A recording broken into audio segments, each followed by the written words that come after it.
2024. Can I have a motion? Can I have a roll call, please? Mr. Cerrone. Here. Mr. Gatewood. Present. Ms. Johnson. Present. Dr. Murillo. Present. Mr. Ploger. Present. Ms. Simonton. Present. Ms. Wedman. Present. Please stand for Pledge of Allegiance. I pledge allegiance to the flag of the United States of America and to the republic for which it stands, one nation, under God, indivisible, with liberty and justice for all.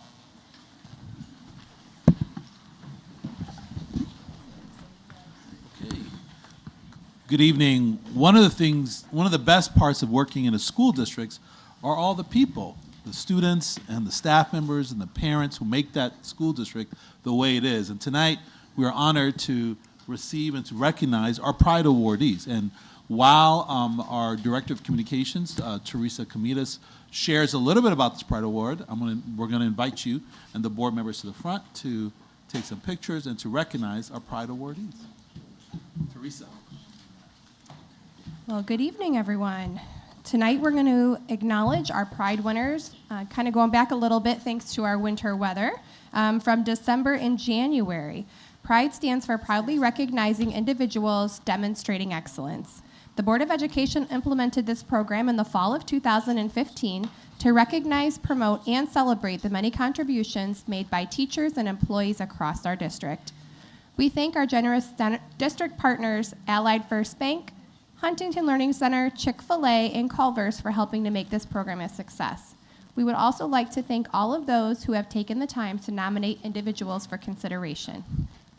Awardees here this evening, after your name is called, we invite you to come forward and be congratulated by the board and Dr. Calgatti, and then we'll have you hang up there while we take a photo. Our December teachers are Tony Bialek, Fine Arts teacher from Benarsic Junior High.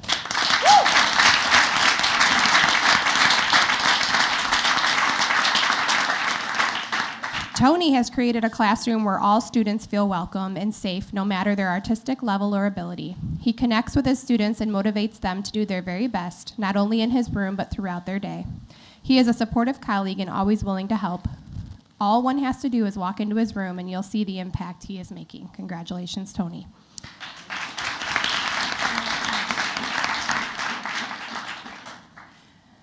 We would like to invite up Crystal Rutherford, the library media specialist teacher from Trauber Junior High School.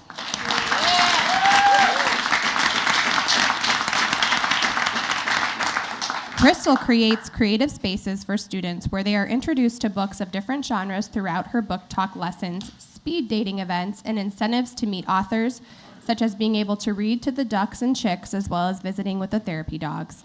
Crystal is constantly finding ways to put books in our students' hands. Visitors to Trauber say they want to spend their free time in the LRC because it is such a fun, welcoming environment that encourages learning and exploration. Congratulations, Crystal.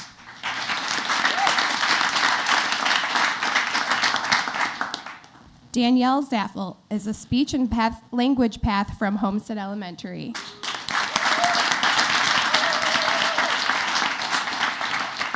Danielle is an amazing educator who students, staff, and parents love to work with. She's very knowledgeable about speech and language topics, best practices, and special education as a whole. Her expertise on speech and language and assistive technology are invaluable to her school. She has an outstanding ability to connect with all students, but especially limited verbal students and students with trauma. Congratulations, Danielle.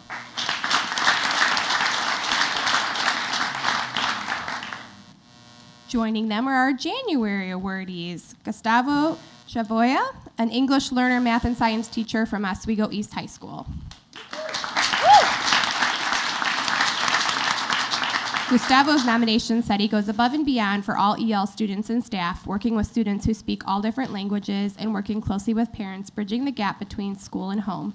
Most importantly, within the EL department, he's the glue, embodying all things with inclusivity, and staff morale. He does not miss a celebration and is a team player who goes above and beyond. He's a 1 in a million staff member at OE. Next, we'll invite up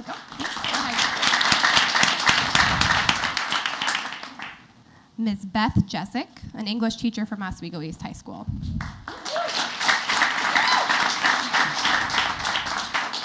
Beth's nomination said she's always motivating her students to do their very best, coming in early and staying late to meet students' needs for extra help. Her former students come by and say hello and chat with her, and it's a testament to the impact that she has with all of her students, not just the current ones. Those who visit are welcomed with a smile and by their names. She listens to what they have to say. She's a team player with her colleagues, always there to support them every step of the way.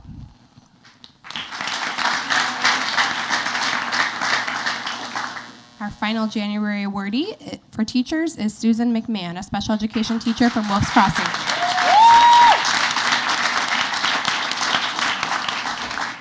Susan's classroom is a safe and supportive environment, not only for her students, but when other students are in need of a space, she offers her classroom as a resource. She offered to let another STARS student blend into her room when the student needed to take a break. Her classrooms provided a nicely structured learning environment for this student, as well as an opportunity for building new positive relationships with other peers.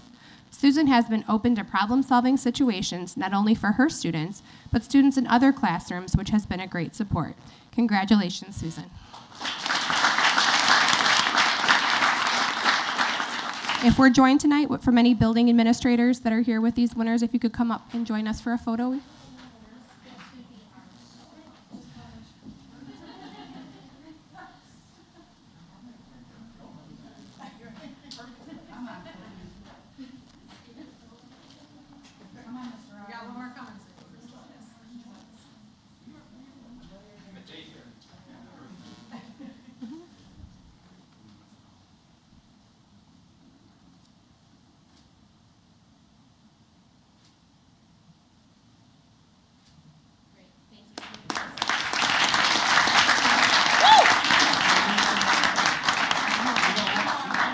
We're going to move on to our support staff.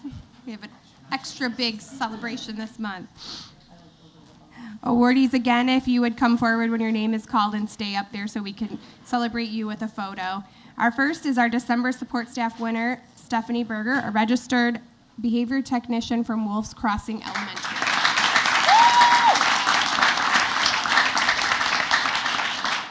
Stephanie's nomination describes her as the definition of sunshine, spreading warmth, cheer, and happiness throughout the building.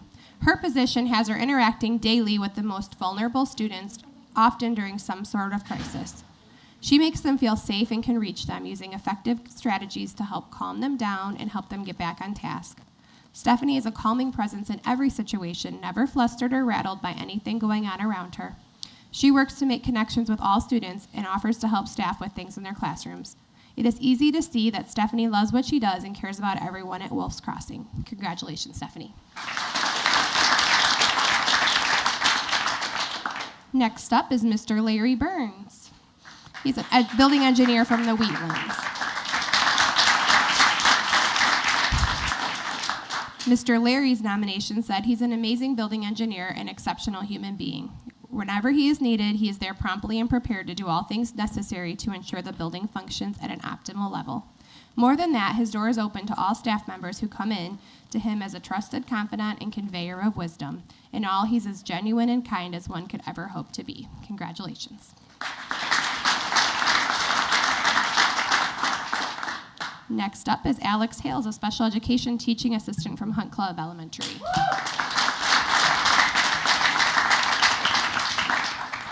Alex's nomination says, Alex is described as just the nicest, most all-around positive and open-minded person ever. He wears many hats, but mostly works with individual students and a bit more closely as a resource TA. He's always willing to go above and beyond for the kids and has such a calm, caring demeanor. Alex exemplifies what Hunt Club stands for, as well as adding that father figure feeling for direction and insight to many of the students.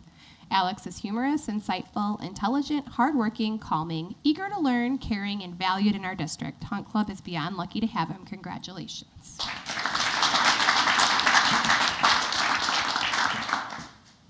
Moving on to our January support staff winners, Daniela Garay, attendance secretary from Long Beach Elementary. Daniela was at Long Beach as a dedicated building sub, then moving into attendance secretary role mid-year and has made this transition seamlessly. She's graceful in the way of adapting to her new role and being such a delight to work with. She engages with families, administration, and staff in an authentic way and has built connections rapidly because of it. Congratulations, Daniela. Miss Rose Gossett, bus driver from our transportation department.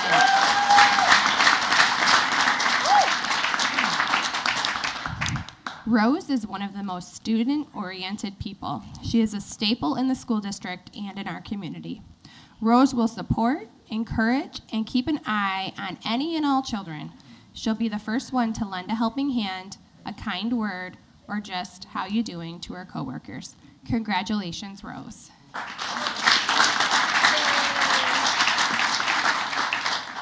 Tina Sosa, custodian at Eastview Academy.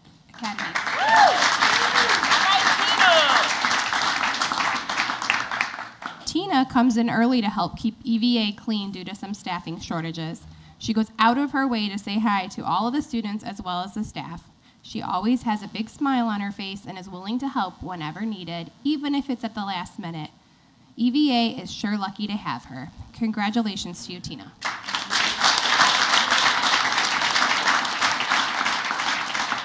Any administrators that are present here from these departments and buildings, please join us for a photo.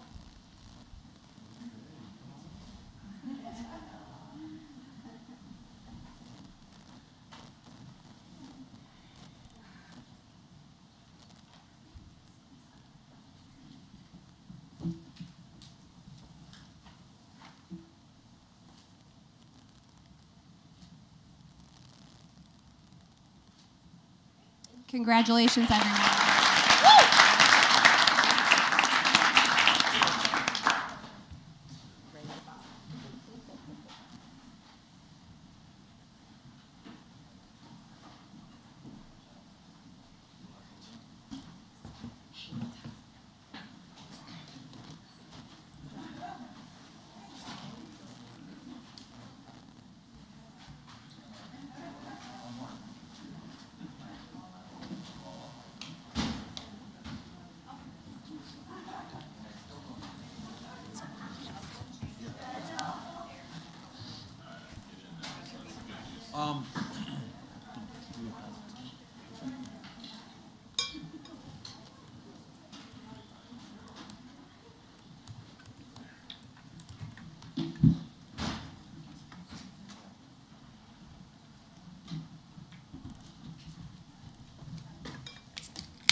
So before we go on onto our regular agenda this evening, we begin tonight on a somber note.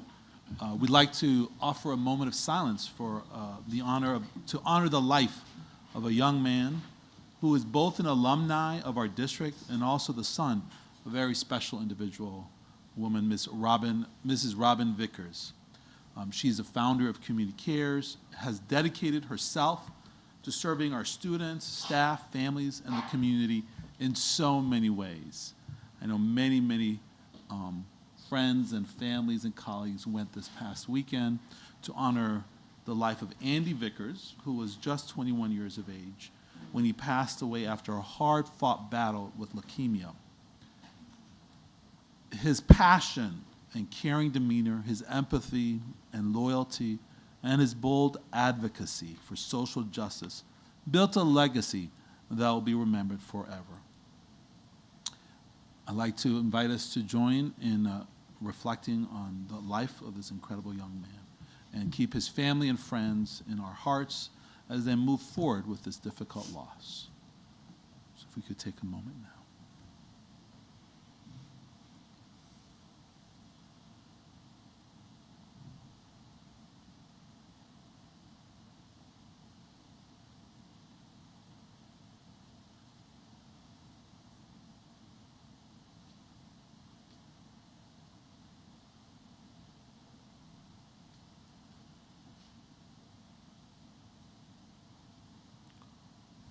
Thank you.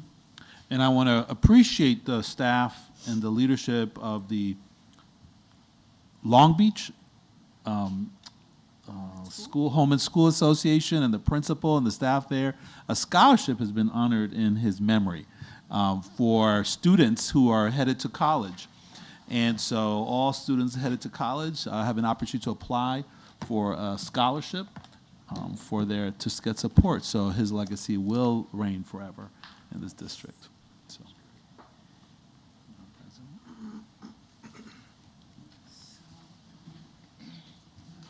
Okay.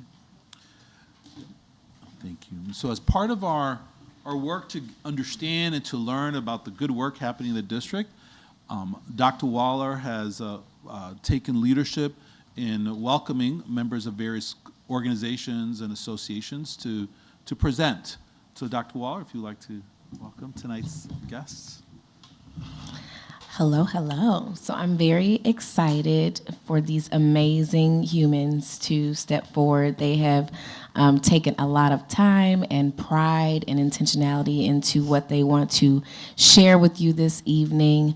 And so we have the board members and supporters and family and sponsors in the audience here from both OH and OE's Muslim Student Association. So please give them your full attention. We are super excited to just hear your voices, and you got this.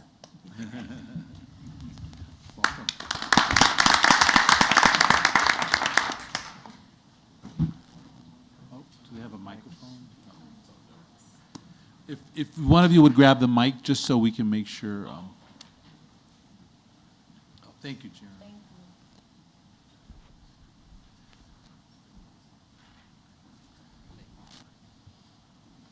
Make sure it's on. Hello? Yeah, we're good. Hello? Yep. There you go. Assalamu alaikum and peace be upon you. Welcome to the Oswego High School and Oswego East High School Muslim Student Association Club, and we'd like to welcome you to our presentation.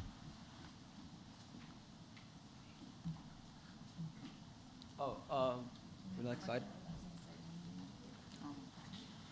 Assalamu alaikum. My name is Abdullah Buheba. I am the Oswego High School president of the MSA. Hi guys, I'm Sandra Abdulmajid, and I am the vice president of the OHS board. Salam everyone, I'm Sahar Zahir and I'm the communications manager of Oswego High School's MSA. Hello everyone, my name is Juju Abuheba and I am the activities coordinator of OHS MSA. Our sponsor, Tumas Dando, is here with us. Abi Schwaz is our treasurer as well. Assalamu alaikum. My name is Ayman Iqbal, and I'm the president of OE's MSA, or Muslim Student Association. May peace be upon you. Assalamu alaikum. Greetings of peace. My name is Omar Sayed, and I am the co-vice president of Oswego East MSA. Hello, I'm Minha Fatma, and I am the secretary of OE's MSA. Assalamu alaikum, I'm Nazha Hari, and I'm the treasurer at OE. A few more people that we'd like to recognize is Iman Khan, our other co-vice president, as well as Zakaria Rahali, who would be our brothers coordinator, Fatima Faisal, who would be our sisters coordinator, and unfortunately our sponsor wasn't able to make it, but we'd also like to recognize Mrs. Uthman, who would be our club sponsor.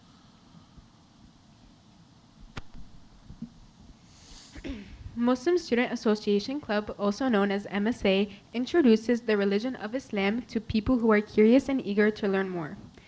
As we inform our peers about Islam, it helps avoid anti-Muslim occurrences and makes Muslim students more comfortable to express their religion to their friends, teachers, and classes. We show encouragement for Muslims to practice and fulfill obligations such as Friday prayer. In our MSA, we do lots of fun activities that include information about Islam in an efficient way. Adding on, we create a positive atmosphere to eliminate any misconceptions about Islam. Lastly, we use this opportunity to make light of the issues and difficulties that surround Islam that not too many people are aware of. We welcome anyone of all religions, and as we grow this club, we hope to expand everyone's knowledge about Islam. Thank you. Looking at many of our accomplishments at Oswego High School, we have successfully created a big event collabing with OE as our annual Fastathon, which we successfully started last year. Our Fastathon consists of inviting Muslims and non-Muslims from our district all over to come and fast with us for a whole day, which later on we all come together to break our fast, showing the picture above, coming together and breaking our fast. Leading up to breaking our fast, we come together and we invite guest speakers of all diversities and all cultures to come and share what their experiences are from their past of fasting and becoming Muslims, from non-Muslims to people who are just new converts or Muslims originally. Doing our Fastathon, we successfully were featured on the Chicago Tribune, which is a very exciting and successful thing that we did, in which the interviewer interviewed many people of different backgrounds, of culture, religion, and we got many positive feedbacks.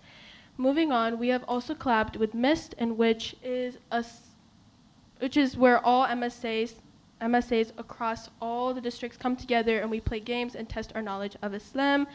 And moving forward, we do a lot of MSA functions, in which at Oswego High School we have meetings every other Friday in which we invite non-Muslims and Muslims to come and join us. We do things such as Donuts and Doubts, in which we all come together and eat donuts and talk about misconceptions of Islam, and we just test our knowledge and see and question things. We also do Jeopardy Nights, in which we talk about facts of common knowledge about Islam and just share new information we learn or just ask questions in case there are any misconceptions. Thank you. All right, so some of our accomplishments at Oswego East High School include our annual picnic, the MIST competition as mentioned before. A large event of ours is the Islamic Relief Meal Pack. So that is, last year we actually had almost 100 people and we packed around 20,000 meals. And so this year we plan on exceeding those numbers. We also have a lot of collaborations with other clubs, including the Environmental Club, the Art Club, and BSA, in which we host a movie night every year. We also have a lot of fun get-togethers, including our chai competition, our ice skating outing, and our arcade outing. And of course, our biggest event is the annual fundraising dinner, and that is where we host themed speeches and presentations along with a cultural feast.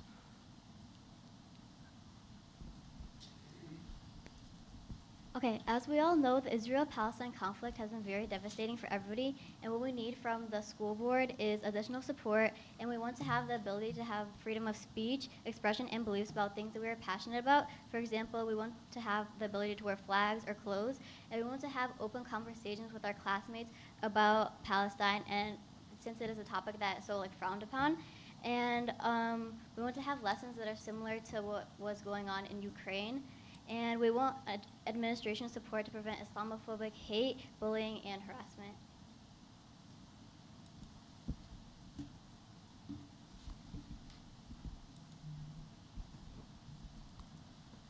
The next thing I'm going to go over is some recent Islamophobia and hate crimes.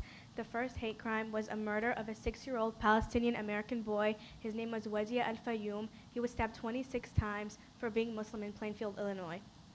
The second hate crime was the shooting of 3 college students of Palestinian descent in Vermont for wearing a kufiya outside in public. And the next one is Imam Hassan Sharif that got shot and killed outside his mosque in New Jersey.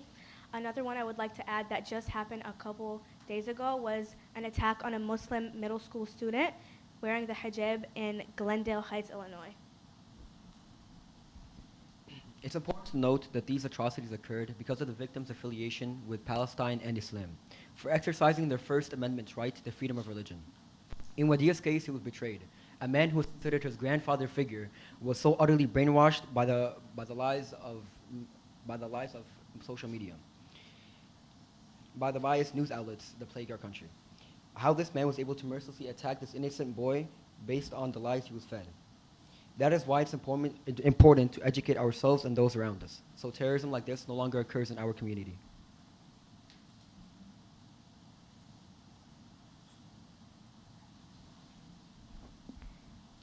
On behalf of both our club exec boards, we truly appreciate the support we've received from our community and wanted to take a moment to acknowledge it. In light of the conflict in Palestine, administration from OE, specifically our social worker, Ms. Campbell, our principal, Ms. Binkowski, and our assistant principal, Ms. Darnell, had offered their support to our club and any students who may need it. We were asked about our concerns and assured that we could openly express our support for Palestine. Additionally, we're also grateful for the prayer passes that MSA members have gotten that would allow them to leave class for a couple of minutes to pray. At OE, we've been given a designated room in the LRC where these prayers can be performed. And since they're mandatory in our religion, Islam, the space is much appreciated. This support means a lot to the Muslims in our community, so we'd like to thank our district for being able to cooperate with our clubs.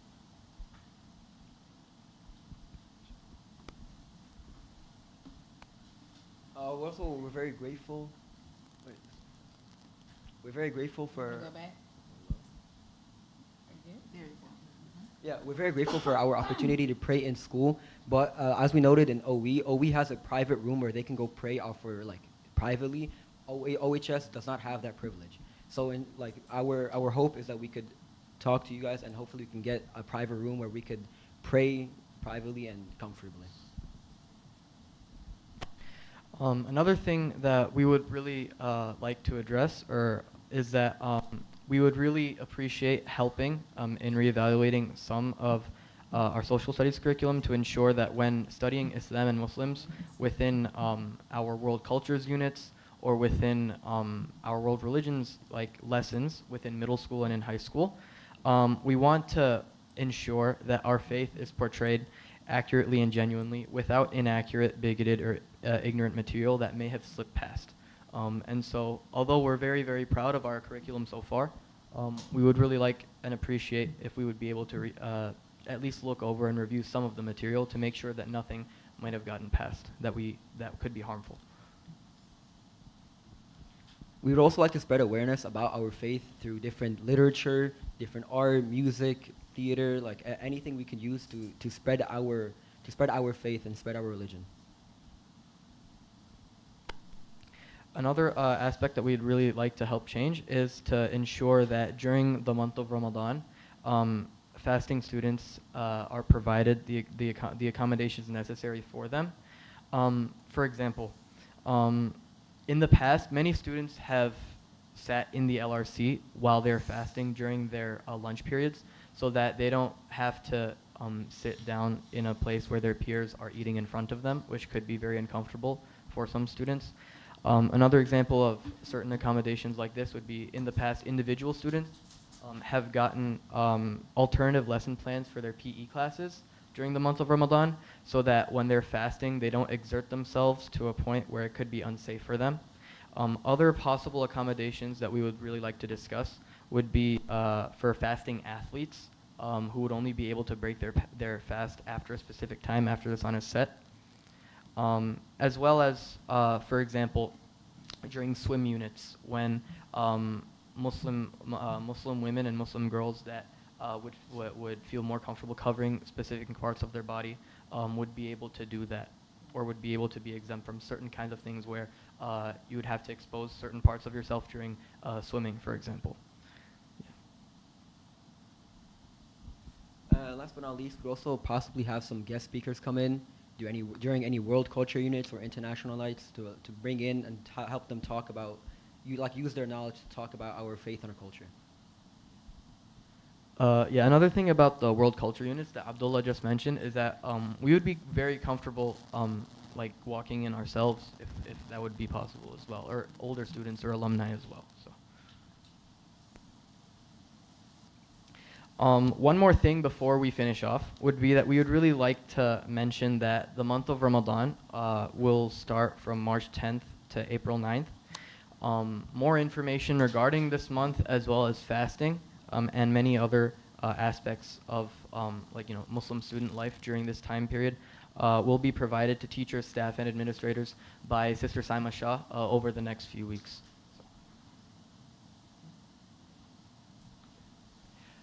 Thank you so much for allowing us to express ourselves and for attending our presentation. We sincerely appreciate everything. Thank you.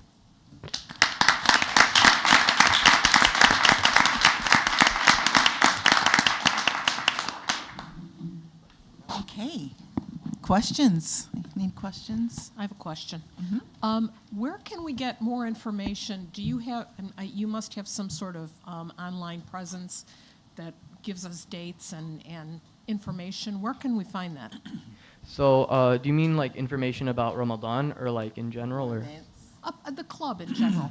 Oh, about our club? Yeah. So we don't necessarily have our own website or anything like that, but we do have, like most of the students that attend our club usually join our Google Classroom and we post on there, but we also have our own Instagram account where we often post announcements or important information regarding our club. What's the Instagram name? What's the handle? OEHS MSA. Ours is OHS, I'm saying. And my other question is, do you have a date for the meal pack this year? Actually, our meal pack is this Saturday. So yeah. The 17th, yeah. Okay, thanks. And the fast event, that sounds really powerful.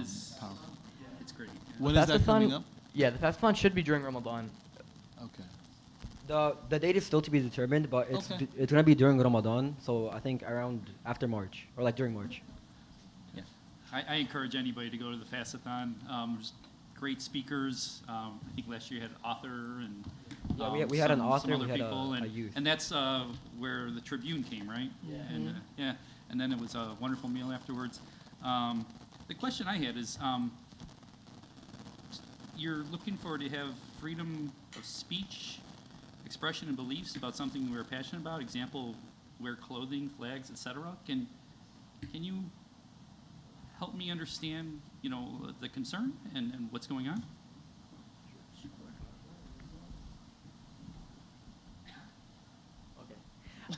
So, yeah, our main concern was that, like, as Minha mentioned, we've been, we wanted to sincerely appreciate the support that we've already received from our administration, from Mrs. Bankowski. Like, I remember Ms. Bankowski, after October 7th, like, she invited me downstairs, and I believe she also invited someone else. Didn't she invite me?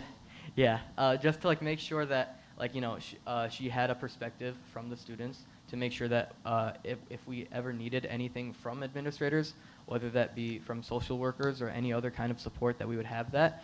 Another thing that we addressed was that we just wanted to ensure that if we wanted to express like our personal beliefs regarding like international conflicts or anything else that are going on within the world, that we would be able to express that through, of course, nonviolent, peaceful means of demonstration. For example, like right now we're wearing keffiyehs, a lot of us, which is a form of solidarity with the Palestinian resistance, as well as, a lot of students have worn pins with the Palestinian flag or stickers that they've put on their Chromebooks or something like that.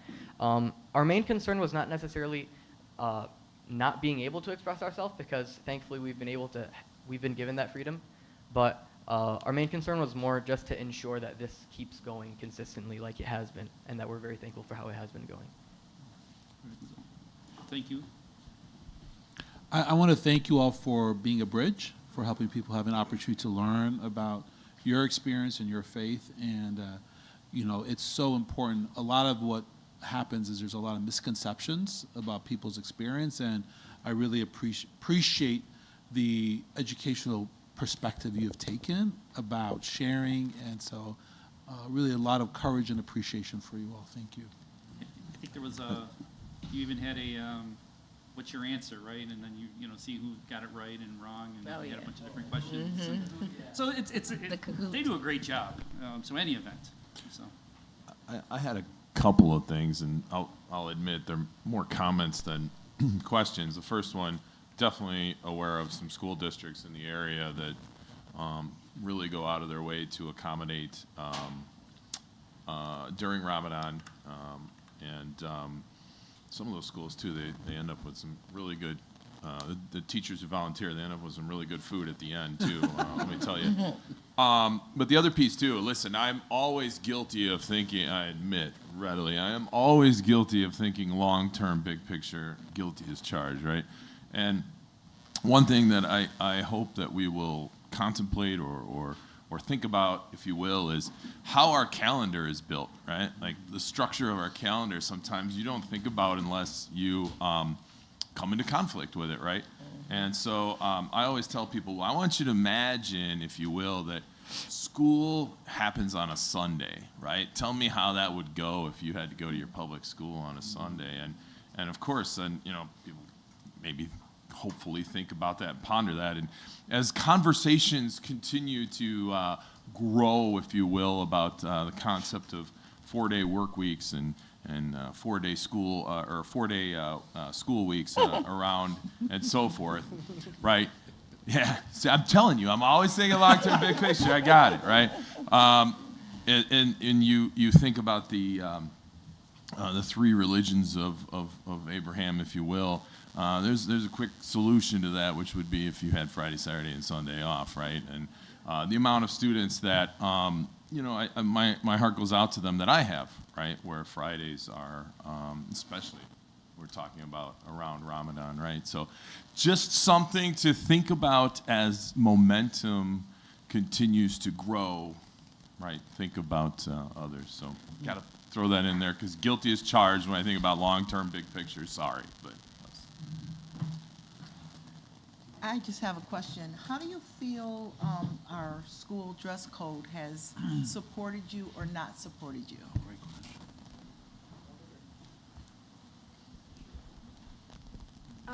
Well, for us, for the girls, normally we have to like cover up a little bit, and I think the school dress code, as long as like nothing is like obligated towards us from them, we're fine. Like we have expressed ourselves the way that we would like at our school, and the dress code hasn't affected us at all, honestly. Like everyone expressing themselves, as long as they get to do that and we get to do that, we're good.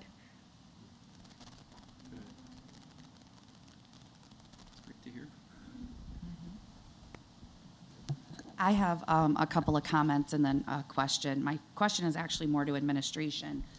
I understand that in OE you have that space, but at OH you don't. What is their step and who do they talk to make that come to fruition? Dr. Kincaid, I don't know if that's something you can. So it's already in my notes. Okay. I would be happy to follow up with Mr. Arntzen and Principal Grace. Thank so you I will very follow much. up on that. I appreciate you letting us know. Thank you. First and foremost, I am incredibly proud of all of you. I completely understand, well, I shouldn't say that I should completely understand. I understand that right now it is a very tumultuous time to be in the United States, yet alone anywhere else in the country. So not only did you come here and advocate for your clubs today, but you came here and advocated for a lot of other people. So for that, thank you for using your student voice. That's what this is all about, and that's why we're here, is to give you that space to have that.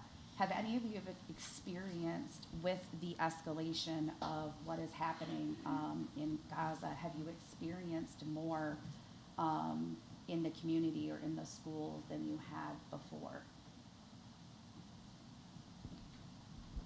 So I think with a lot of these, recent events, it is somewhat noticeable, especially within like smaller groups. Like I can attest, at least, I've heard a lot of, jokes about, the issue or insensitive comments that I personally, would find offensive.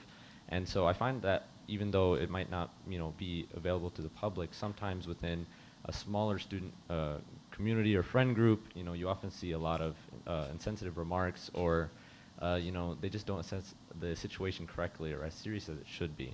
And I think even outside of this event or the recent events, I think I have, witnessed certain acts that I think, are not really appropriate. I have witnessed, we put flyers for a lot of our events. I've seen those, been torn down even in rare occasions. Not very often, but I've seen it a few times. And I think, especially with what's happening now, I'm worried that this might escalate or, more hatred will spread. So I think that is something to address, for sure. I appreciate you mentioning that. Another thing I'd also like to add on is that although thankfully at our school, at least from I can only speak for OE, but at least from our school, I've been very satisfied with the way that our community has been. I feel in general our community has been very welcoming and very open, and we've been like relatively very comfortable here. That being said, unfortunately, like I do feel like there have been like incidents that have been going around that do hit kind of close to home. Like I believe that you've mentioned like already, like in Plainfield, not like just a few months ago, like that young boy that was murdered in Plainfield. Many of us have family that live there. Many of us are connected to the Muslim community in that area. And I believe you mentioned the girl in Glendale Heights, right? She was like, the first day that I came across that was on social media, because basically what happened was that it was like this young middle school girl. She was actually an immigrant. Like her parents came from Saudi Arabia, and they didn't speak English very well. And what happened was that like an older person, like an older boy, kind of shoved her into the lockers and kind of like hurt her like physically. And like what was the most upsetting part about that was that most of the middle school kids, like no one said anything about it. Most people were laughing and pointing and jeering.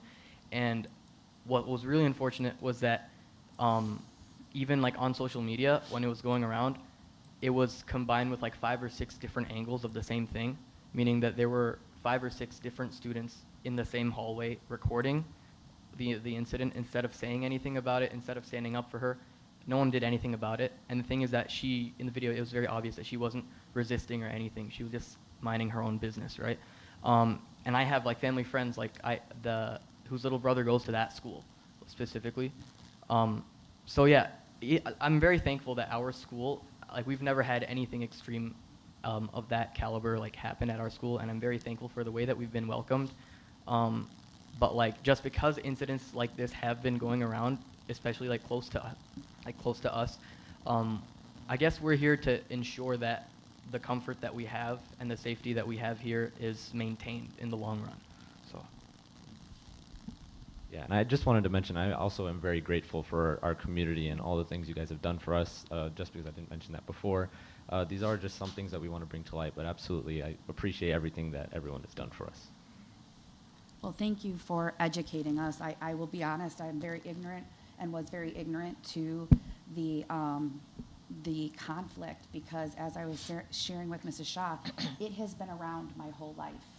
And so it's just always something that's been in the background, and I was getting my information from Main Street Media and realized that that was my biggest mistake, because all of a sudden, you know, as it has elevated, you kind of see people take both sides. You know, it's either you have to be, you know, on one side or the other, and we don't. We have to understand that it's a struggle way beyond all of us, and we have to humanize it. So thank you for coming here and humanizing it, and keep using your voices and keep teaching.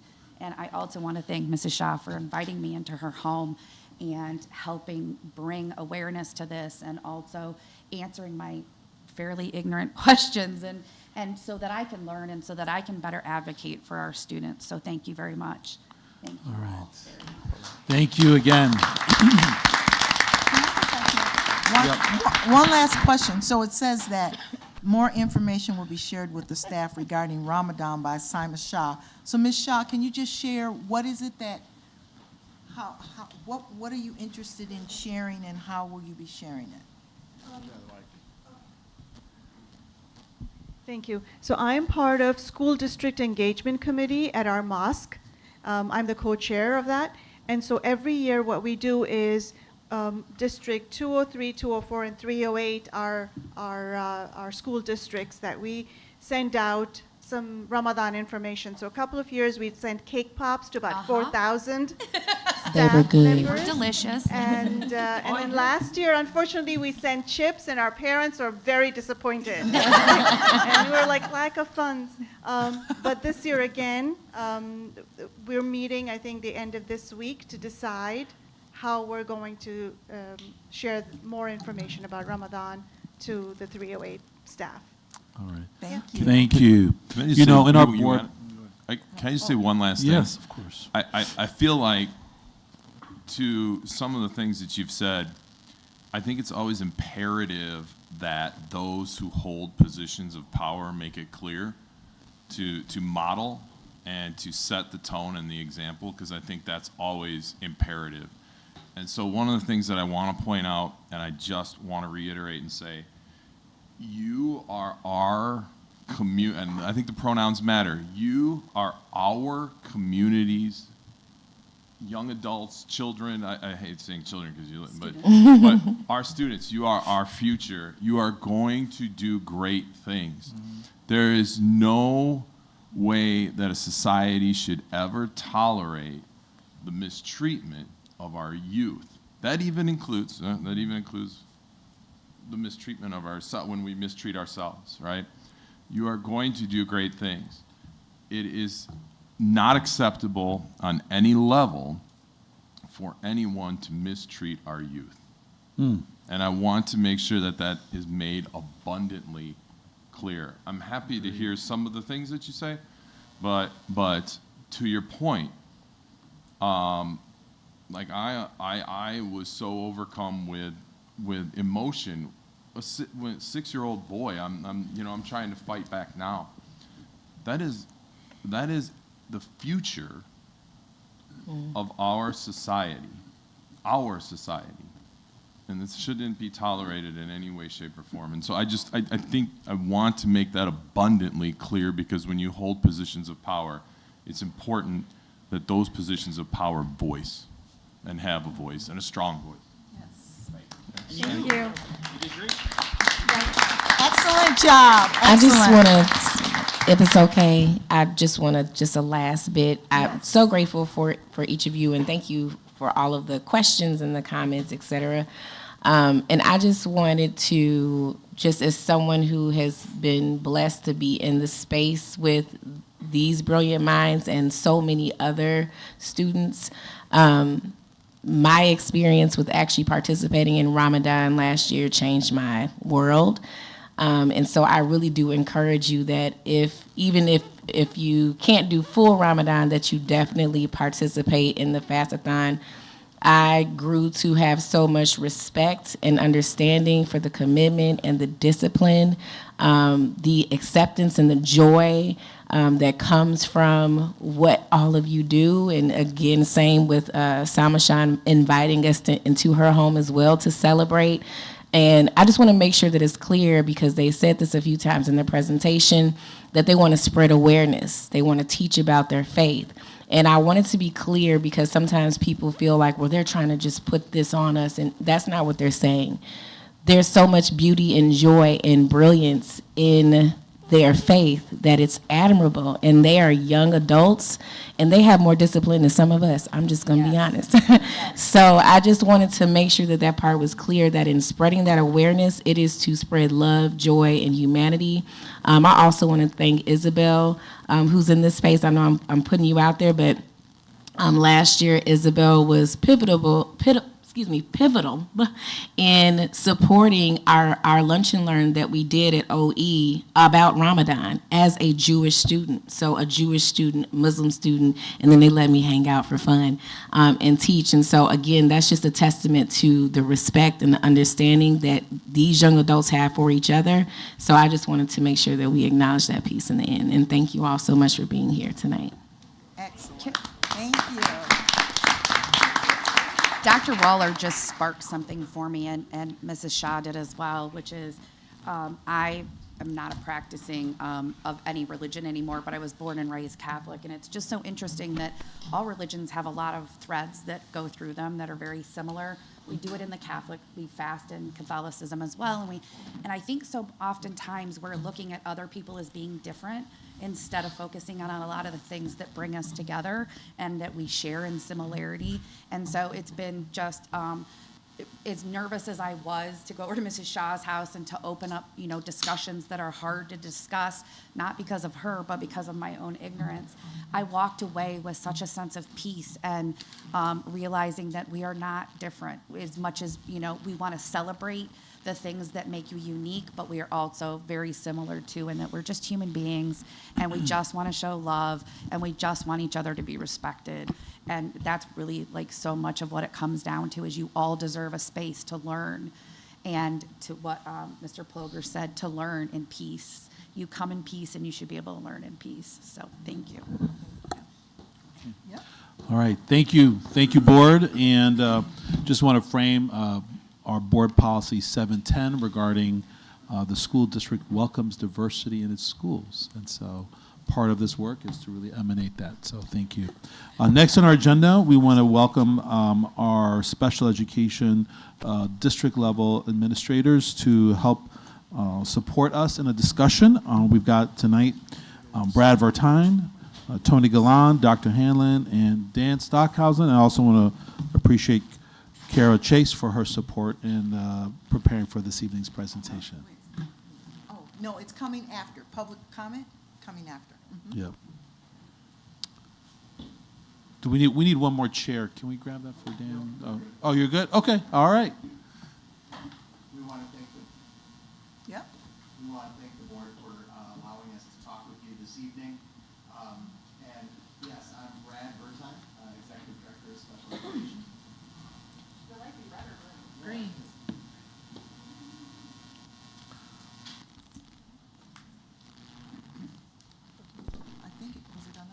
While we're checking it, also Faith Dahlquist took leadership as Associate Superintendent, making sure they're preparing this. So now I'm ready. I'm Tony Galan, Director of Special Ed. And I'm Emily Hanlon, the Director of Health Services. We want to also make sure that we recognize, yes, as mentioned, Dan Stockhausen, our Associate Director of Special Education, and Kara Chase, our Assistant Director of Special Education, yes, Faith Dahlquist, for all of her support as our Assistant Superintendent. Our faces are probably new to you. Maybe all of us are new to you. We're a relatively new team to District 308.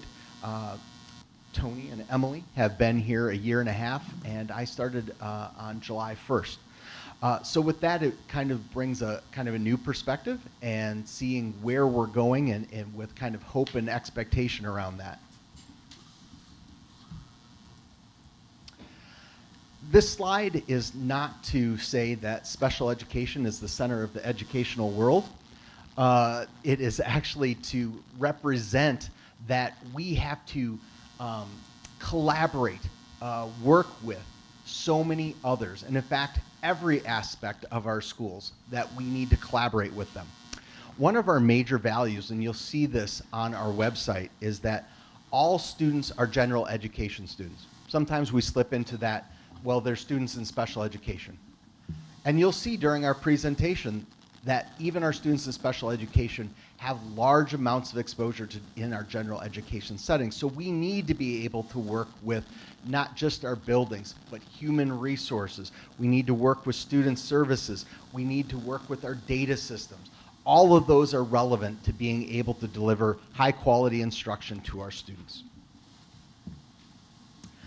On this next slide, I'm going to stop at the very, very top for just a second. It says percent of students with IEPs. And I want to highlight, sometimes we use that acronym and just roll over it, but it stands for Individual Education Plan. It is meant to be customized to that individual's needs. So we can talk about all the categories on here, and that does represent a lot of variety of needs and services, but you need to understand that each plan is individualized to those needs, so we need a wide variety of supports and services in order to meet those needs. So this slide highlights some of the programs that we have here within Oswego District. One key thing is our district is the one that came up with the names. These are not legally recognized names. They're descriptors that we use to help describe what type of programming it is the students will receive. We have a very big variety that we offer. And last week we had our special education forum where we invited members of the community. And we had representatives from just about everything that you see up there, different families coming, some students came and gave voice. And one thing I wanted to quickly highlight was across the board, the parents expressed such gratitude and appreciation for the staff that worked with their students. We got shout outs from the bus drivers to bus aides to teaching assistants to classroom teachers. It was very genuine. They very much appreciated the love that they felt when they would come into the building to talk about their students. One wish that we got was parents pointing out that all of these programs are not available in every school. So for students that no longer can attend their home school because programming that they need is located somewhere else, they talked through how difficult that can be for them.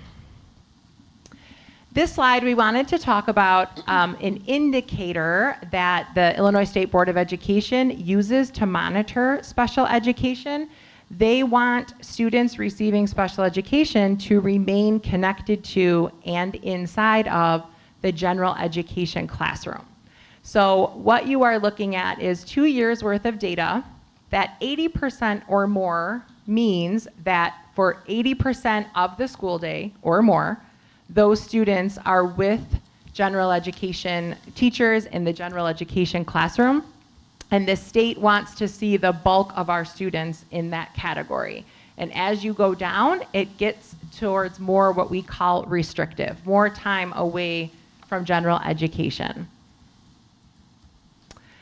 On this one, we are just giving some historical data on the percent of students here in Oswego that receive special education services.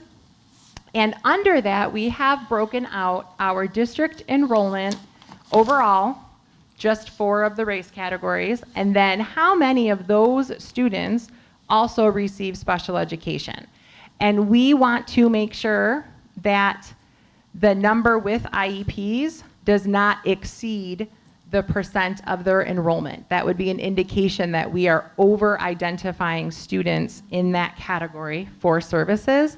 Currently, the easy data to pull was the data by race, but working with the Equity Engagement Department, we are going to start looking at different indicators to consider gender, disability category, looking at by program, how many students are there, how much time are they connected to gen ed. We want to break it down by building, and we also want to come up with some success indicators to look at outcomes, to make sure that these programs that we have built, no matter which one it is, that those students are learning and growing and on the best trajectory we can get them on for success. The health services team functions under the umbrella of the special education services, and we partner to ensure that every need of all students are met district-wide. So we have programming. One of our main departmental functions is to ensure that students in need of hospitalized services or homebound instruction are provided that. Every student, no matter general education, special education, anywhere in between, is entitled to have their learning while they're experiencing the need to be learning elsewhere. And so we provide tutoring services. It is required that we review as a team for a general education student how we will implement that. If they have 504 plan, they get their accommodations. They're entitled to those while they are homebound. And then if they happen to also have an IEP, they are entitled to their related services. So we partner with the IEP team to be sure that, for instance, their social work, speech therapy, physical therapy, occupational therapy, there are more related services, that they're getting what they need to continue to learn while they're experiencing homebound or hospitalization. We also recognize how difficult it is for students who have been away to return. And so the district offers reintegration tutoring services and meetings to make sure we are meeting the needs of students where they are. Another point I'd like to talk about is that the special education department plays a critical role in helping with 504 plans. 504 plans are not special education plans. They are overseen and implemented by the buildings in general, but I want to just point out that our special education department provides a lot of the compliance, coaching, ensuring that we are legally sound in the work we're doing for 504s. So the special education department plays a big role in partnering with general education. And, sorry, just one more. I want to thank Student Services because they are working so much to make sure that our students who are experiencing mental health emotional regulation concerns, have the opportunity to have some prevention through SEL, SEI instruction. And then the students who are experiencing frequent hospitalizations, we try to put in place for them some plans to reduce that recidivism for hospitalization.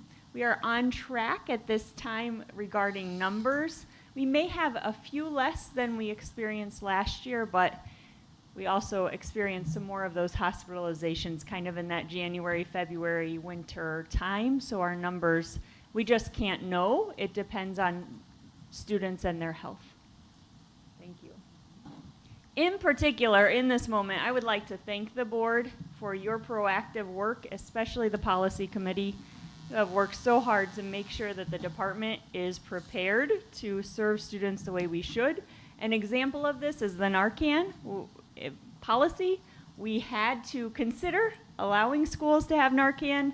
The board said yes, the policy committee said yes, and therefore the board accepted that, and we were ready. So when it was required this year, we didn't need to do anything because every school has Narcan.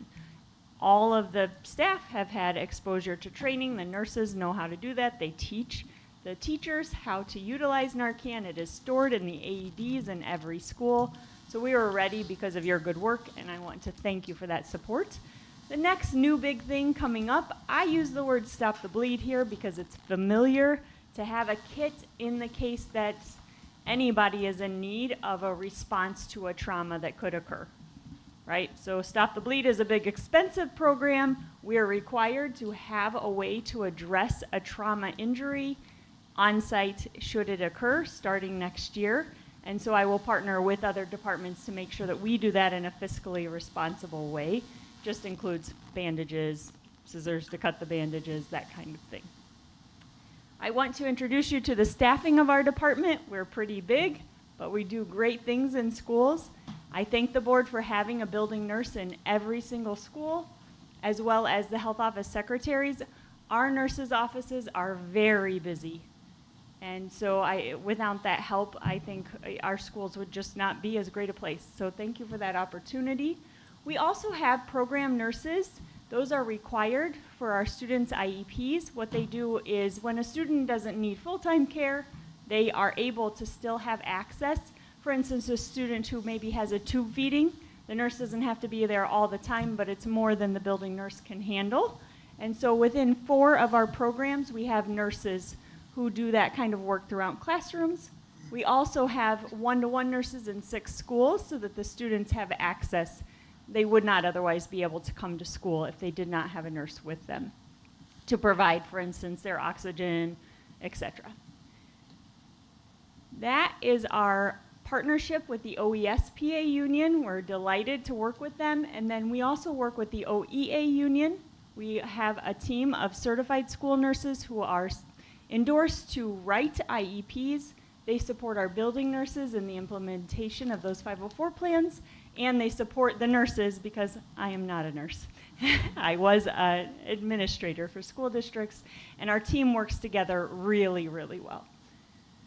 We partner with student services for threat assessment safety to make sure that if 911 calls are made, we really partner with student services and then ensure that all the buildings have the AEDs and safety equipment required, such as undesignated medication. We make sure those are all there. And finally, a big, true thank you for your flexibility regarding immunizations this year. We were not ready for first day exclusion. You have enabled us and empowered us to be ready for a September 15th exclusion date next year. I cannot tell you how happy and excited we are as a team to have that. So thank you for your support. We really believe we're getting ready now to ramp up. An example of that today, the kindergarten registration. The kids, we're telling the parents exactly what health documents they need. So thank you for your support. So we know we have many challenges in front of us. And we also know that the only way things are going to get better are through continued and deepening collaboration with many different groups. So I just want to highlight some topics that we're going to be working on. First is around dysregulated behavior. And there's a number of challenges even within this. Number one is that students in crises don't necessarily have disabilities. Sometimes it's their situation. Sometimes it's being young and growing up in a world that feels very chaotic. Sometimes it is a disability, and it's up to us to help sort that out with our team of experts. We also need to address safety concerns. We do provide training in a variety of ways, including nonviolent crisis intervention, but there's always opportunity to, how do we go deeper with that? How do we ensure not just the safety of our students, but also of our staff? We can do that in partnerships with buildings, with our unions, with outside professionals if necessary. Suspension processes, we like to avoid having our students miss any time, but in those instances that are necessary, we're available for consultation with our buildings, and we do that regularly. And we also know that when we refer to Tier 1 and Tier 2 supports, that's things that happen across classrooms outside of special education. We know our world in special education works better when the larger system is working well and we're exchanging ideas and working together. Very crucial is part of hiring, and I'd also add retention in working with personnel. We need to do this for a variety of roles. All of these roles have major impacts, right from bus drivers, TAs, nurses, teachers, a variety of related service providers. We know if we hold on to more of our staff, we need to replace fewer of our staff. We know that then we're going to be more selective in the staff that we hire.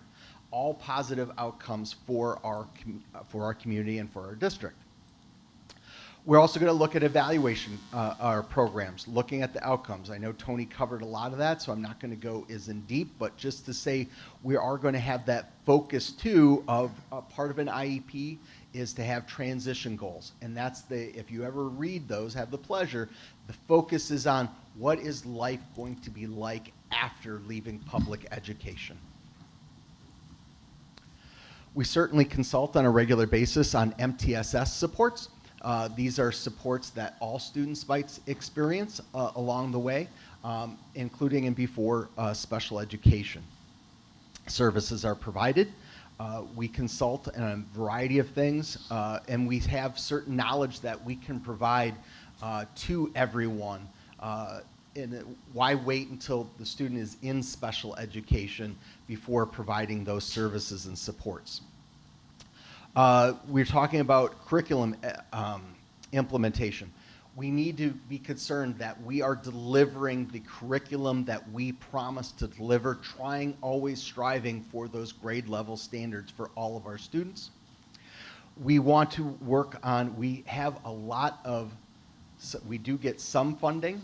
Special ed is not a fully funded program, but there are some aspects that are being added that receive no funding. This includes some very positive things, but again, no funding included, where we're being asked to translate and interpret for families whose primary language is not English. This is terrific. It allows us to have their full participation in the process, something we really want, but it does take time and energy and money to make that happen. Also, PUNS is the prioritization system for the state to give services outside of school. We're now responsible for helping navigate that system to a degree. And again, happy to do it, but it is one step more. We also are looking forward to expanding partnerships, communication with our community. Again, our special education forum is one example of that. Community businesses, this is something where we can look for support, but one major area where we do this is in job placement. And this is something, especially in special education, that we're both excited about and look forward to expanding. And with that, I would thank you all and open it up for questions. Can I start? Yes. This is Dr. Amy Murillo. Okay. Thank you. It's hard to know when to pop in when I'm remote like this, but I'd like to say thank you for the team for the presentation. Can someone acknowledge that you can hear me? Yes. Yes. Perfect. All right, good. Perfect. I have a couple comments and a couple questions, and I think I'll just say them all and then mute myself so I can hear some of your responses. But my comment is that all these challenges that you have on here and that you're working on, all of those are big projects. So I appreciate that you all are taking on a meaningful look at how to address these challenges through collaboration. I know later on today we'll do a little debrief, very small debrief on the Teaching and Learning and Equity Committee, where we talked about equity, and we saw, you highlighted some of the numbers earlier in the presentation about a little over representation of some of our, at least our racial groups in special education. So I appreciate that that is a matter that your team is also paying attention to, along with all the equity committee items. My two questions are, if you could just give me a small synopsis of the REACH program, because I think I'm familiar with the other programs on your list, but not as familiar with REACH. And then my second question is on slide number 5, where you have listed how much time in general education. I'm just wondering if you could tell us about the numbers that are there right now. Are those good numbers? Could they be better? How does it compare? Like, what should be our target in regards to how much time our special education students are in general education environments? Okay, the REACH program, that is a program for high schoolers. It targets, it really was initially targeting students with anxiety disorders, very specified, or I should actually expand that to say internalizing disorders, so it could include things like depression in addition to anxiety. To a degree, it's becoming somewhat more focused on school anxiety related programs. By the way, it is a one classroom program at this point. We believe that, and this is a growing problem across the nation. It certainly exists in District 308, where we want students, we have students that just cannot get through the door. They just struggle, their anxiety overwhelms them, and they can't come in. Now, often these situations, they come through the door, they can actually have a very pleasant day, but again, they face that challenge. REACH is a way for them to feel comfortable, for them to engage, and get back on track academically. I just want to add to that.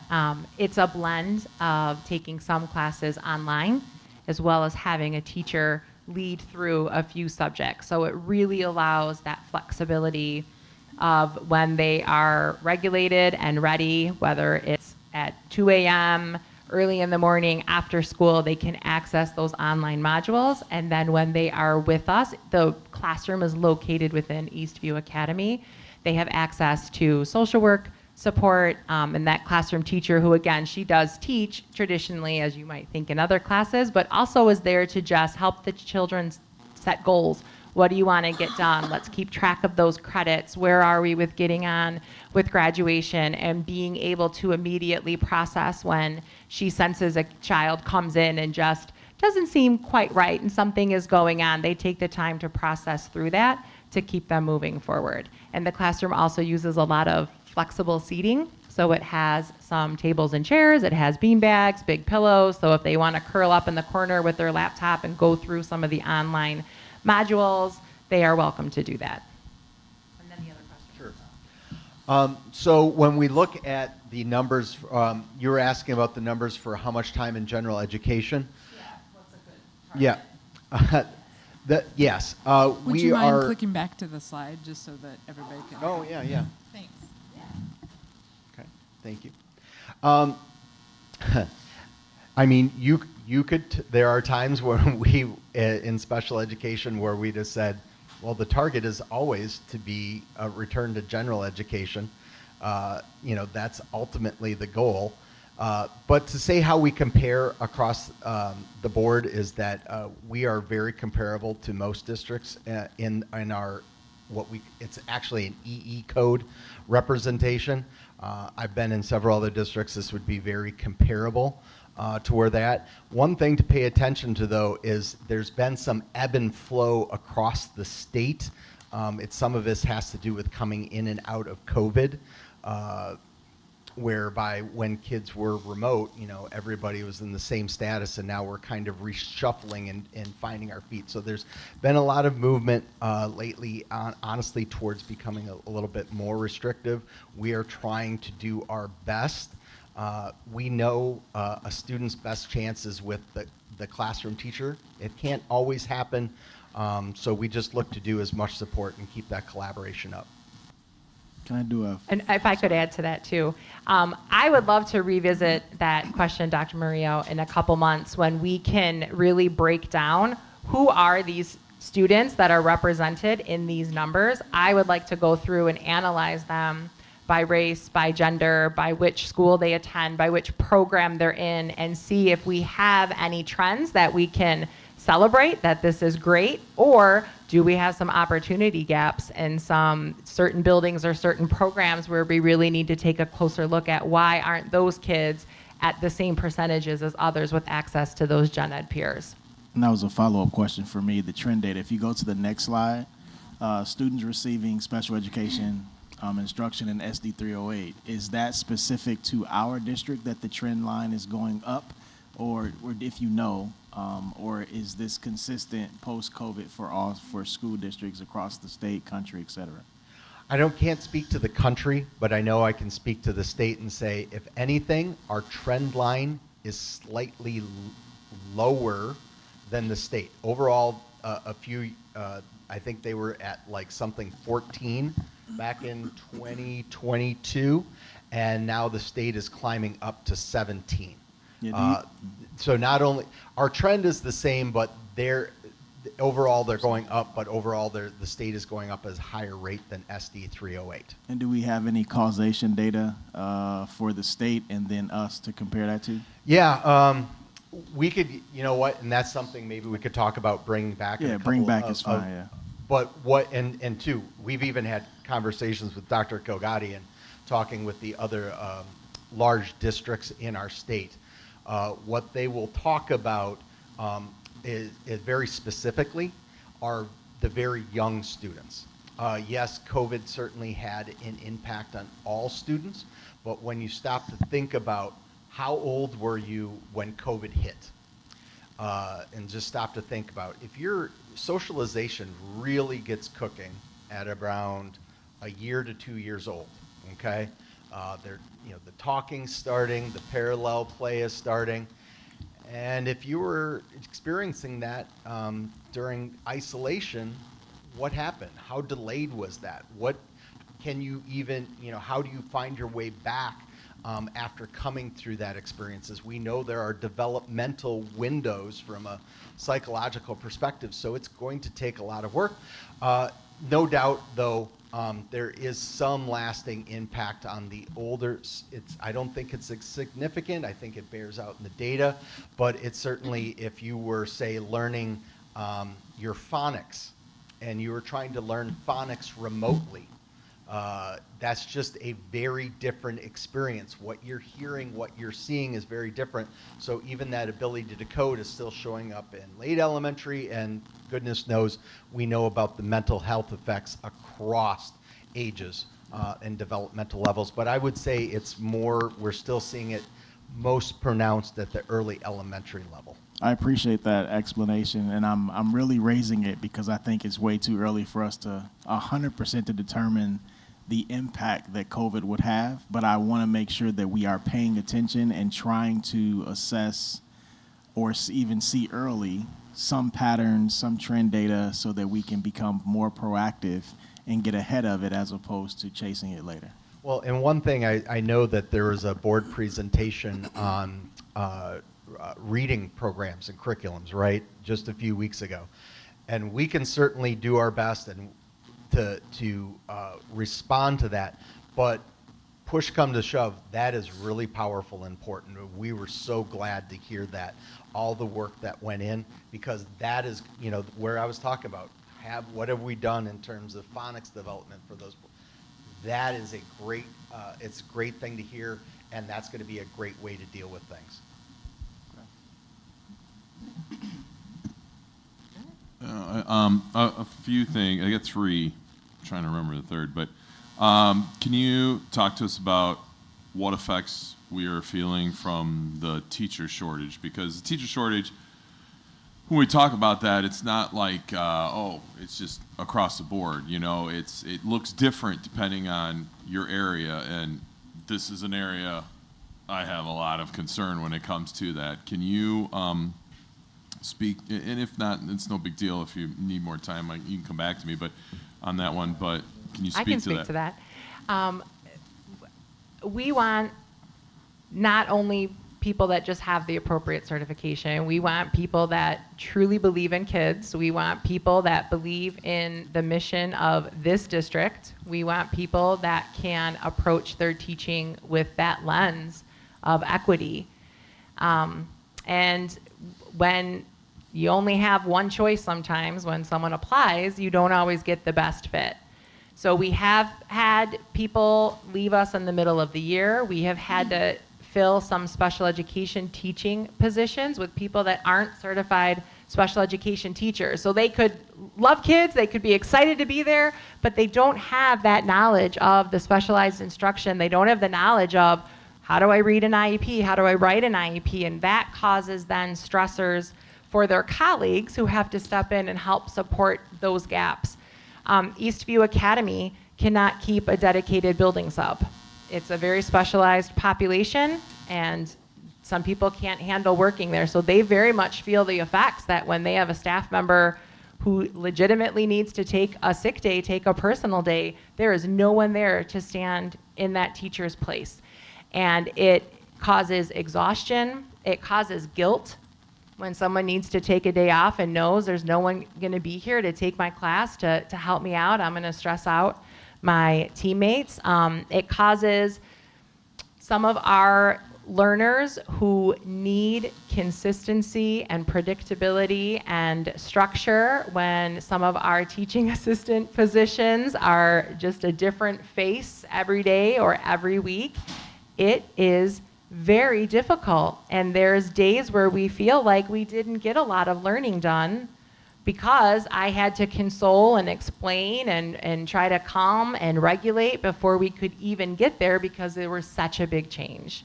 So we are hopeful. I know HR is rocking and rolling with some great plans to help fill those out, but same as you being in the profession, looking down that pipeline of who's coming out of our universities and looking at what that demand is. I am also very passionate about hiring people that our students see themselves in. So when you layer all of that together, it puts us in a bit of a jam to find the best people for our students.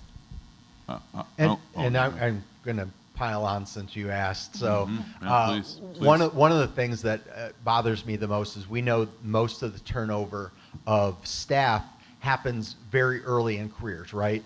First and second years. Part of the problem is we're entering a world in which staff are now shifting. It used to be staffing season could be done by end of May. Now we have people that may leave for other positions into August. Now we're having to go back and maybe we've got a few openings. Now we're adding openings, and maybe you find a good candidate, but now they have a week, 2 weeks to prepare for the new classroom that they're going into.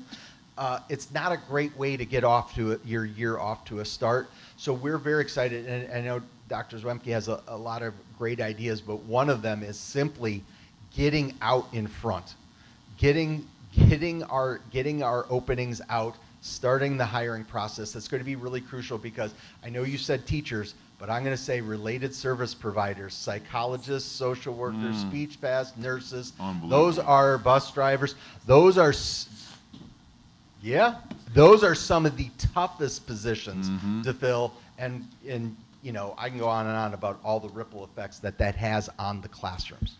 I want to say I appreciate the honesty of this because I don't, like, being in education, I don't think some people realize, in some stakeholders don't even want to enter this conversation. Not all of us in education want to have the real hard, honest conversation about what this looks like. And one of the things that I just plead with people, our students, our kids hear our voices and what we're saying. And when we are attacking a profession, or when we are saying, oh, don't go there over and over again, that has unseen residual damage that I don't think we fully grasp or understand. Some do, right? And some are feeling it and don't even realize it. We've got to be very careful with what we are doing collectively as a society. That doesn't mean that we shouldn't be held to a high standard. That doesn't mean that there aren't issues to solve. Yes, that exists, but we have to do it in a functional way. We have to be functionalists. We cannot go on being dysfunctionalists. And the last thing, I'm sorry, I'll get off my soapbox, but the last thing, this is the slide I wanted to look at. I want to make sure I understand this correct, and I do have a follow-up question. So it's like, I'm just going to pull Asian American students. I've got 160 have IEPs. There's 1,531 total, correct? Okay, so I'm doing the math. Sorry, actually math was, believe it or not, my strong point. And I see that this doesn't necessarily add up to 100%. Doesn't add up to our student population. Am I to assume that what I came up with is about 845 and 212? Is that students who are biracial or multiracial? There's others. Yes. Yeah, it's the 2 or more races, Okay. Pacific Islanders. Yeah, there was a couple. I just picked 4. There's a reason why, sorry, I'm guilty of this too, is running the math. And if my math serves me correct, what this tells me is there are 13.5% of our white students have IEPs. You can correct me if I'm wrong. Like, if you don't know it off the top of your head, I'm not expecting that, but 17.5% of our Latino students have IEPs. 20.6, man, my eyes are failing. 20.6% of our African American students, 10.5% of our Asian students. But the missing factor here, which I want to make sure we talk about, is if my calculations are correct, and please, I have no problem someone correcting me at a later date, I'm looking at 25% of our students who are multiracial with IEPs. And so if that's correct, if my calculations are correct, they're not up there. I did this by doing some algebra and some other things. Thank you, math teachers from before. And if that's correct, that's actually, yeah, you can call it fuzzy math. If that's correct, then that group actually is kind of that highest piece. Now it does include, to your point, like but that's a small group, and nobody did anything wrong. I'm not saying like, oh, who did something wrong. That's not the point of me bringing this up. The point of me bringing this up is as we move to a student population that does not have a majority from an ethnic background. Thank you. Yeah. Or lens is good too. Thank you. I think it's cognizant of us to be aware of that group of students because they are quite probable to be the canary in the coal mine. And so if those percentages are high, I feel like that's work that we have to do, if that makes sense. Can I pull those numbers and we can share them out? Oh, 100%. Yeah, and by the way, no problem at all being corrected if I'm way off. Yeah. Definitely let me know if I'm way off, right? But yeah. Yeah, you can. Yeah, that'd be great. I would love that. I would love that. But I just want to make sure that that's not lost in all that. So thank you. Thank you. Yeah. It doesn't bother me. Or just send us an email if you don't want to show up for public. Yeah. Hey, you can do both if you want. I don't. It's all Thank good. you for the presentation tonight. Special education has a big place in my heart. So I'm grateful for the update and seeing it. So while Jared got down on off his soapbox, I'm going to get on mine. This was a macro, and this is not about any particular person or any particular thing. It's about a skill set. But how are we training? How are we teaching? How are we advising, counseling, coaching around IEP writing?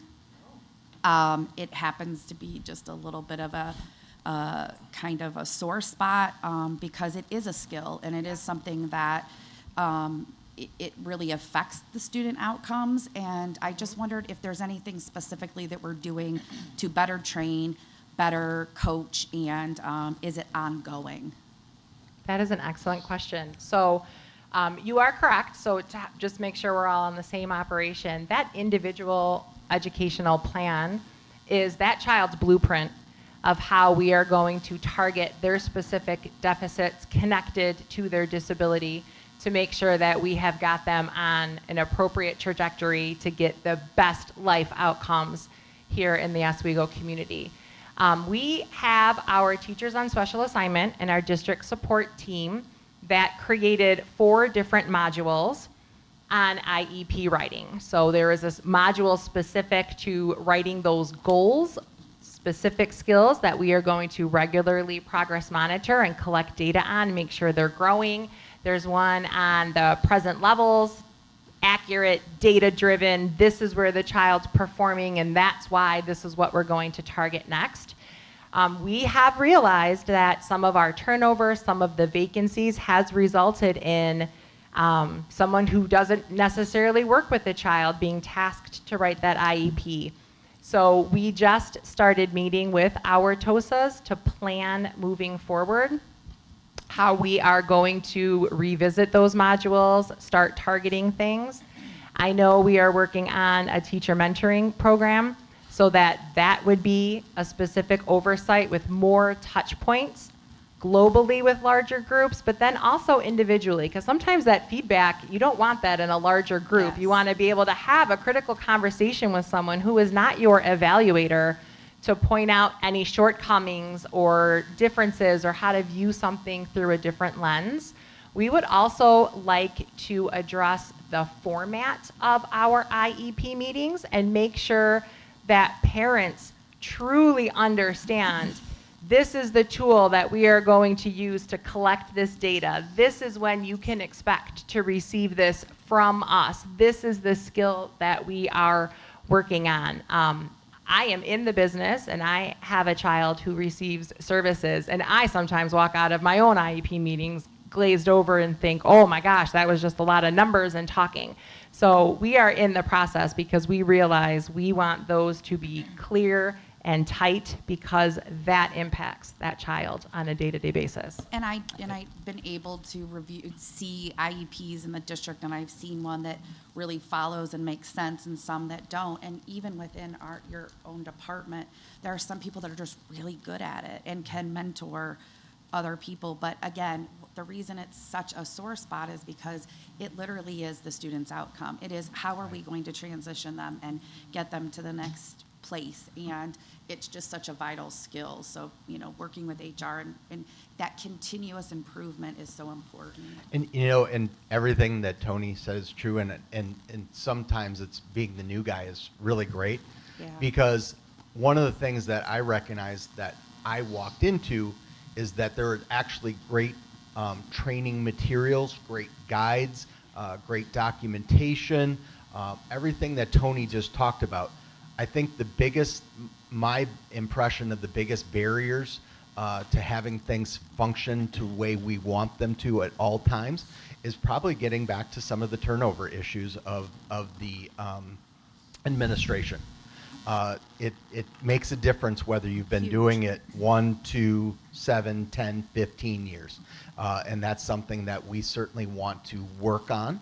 And I think actually administration has taken steps in that direction. I also tell you that we're actually looking at how meetings are actually run. There's one thing to have the paperwork come out, but we are actually interested in working on trainings that look at reworking that. Rework in a way where both teachers and parents feel heard.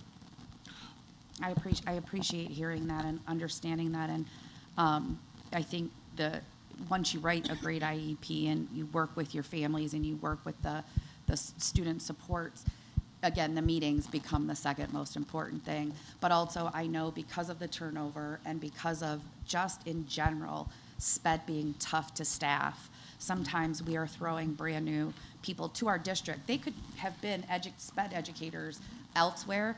We all do different things differently. It's having that time to onboard those new employees so that, it's great because you're going to take over some caseload, but you also need to be able to shadow people in our district and be able to be trained properly within our system. Yeah. I What's- did. Oh, go ahead, Can Luke, I please. just wanted to make a comment because I'm involved with the collaborative PE program at OHS, and I also TA in a special ed classroom during the day. And I've seen firsthand kind of the turnover and the lack of consistency. I just wrote down in the classroom that I've been TAing in since August. There's one-on-one TA that is still there from the beginning of the year till now. And there's been lots of turnover, and there's a lot of students that need to build up that trust with a TA and that require that assistance. And it's been really hard in that classroom, just the lack of turnaround and the lack of staff. And I know that's been an issue everywhere that's been working on, but yeah, so I just felt like I needed to say something on that, but I've been very blessed to be able to work in that environment and see firsthand the hard work that is put in, and yeah, so thank you. Let me, before we move on, make sure in about maybe 1, 2, 3, 4 years that you're applying back. No, for real, we really want to work on that, and you have the mentality of somebody we would want. Super quick shout out. Plank is adding a collaborative PE class next year. So Thompson has one, high schools have them, and now Plank will have one. Yeah, Luke, is this working? You're good. We can perfect. hear you. It's just different than the usual. But Luke kind of made me think of, during this whole presentation, it's crazy because this morning I had been talking to my friend, and her mom is a occupational assistant, I believe, and she had just gone back to school, her mom, after, her older son graduated, and this was something she really felt called to. And I was talking to my friend today, and I just asked, how's her job going? And from the biggest thing was she's very overwhelmed. She's going from, and I know everyone knows about this, like it's not anyone's fault particularly, but she's been going to 3 or 4 schools a day and then working overtime at home to write the reports on students. And it's just hard to watch. I have multiple friends whose parents work in special education in this district, and just they have a lot of passion. A lot of them, this is their second career. This is what they wanted to do. And then it's just, I don't want these people to lose their passion, and I don't think the district wants to lose them. So hopefully there's a way we can fix the shortage. And even luckily, on a positive note, I have a lot of friends who want to go in special ed, and a lot of friends who want to be teachers. So I think even with all the negative talk about being, about how hard it can be to be a teacher, I think there's still a lot of young people who want to be involved, and I think that there's hope for, employment.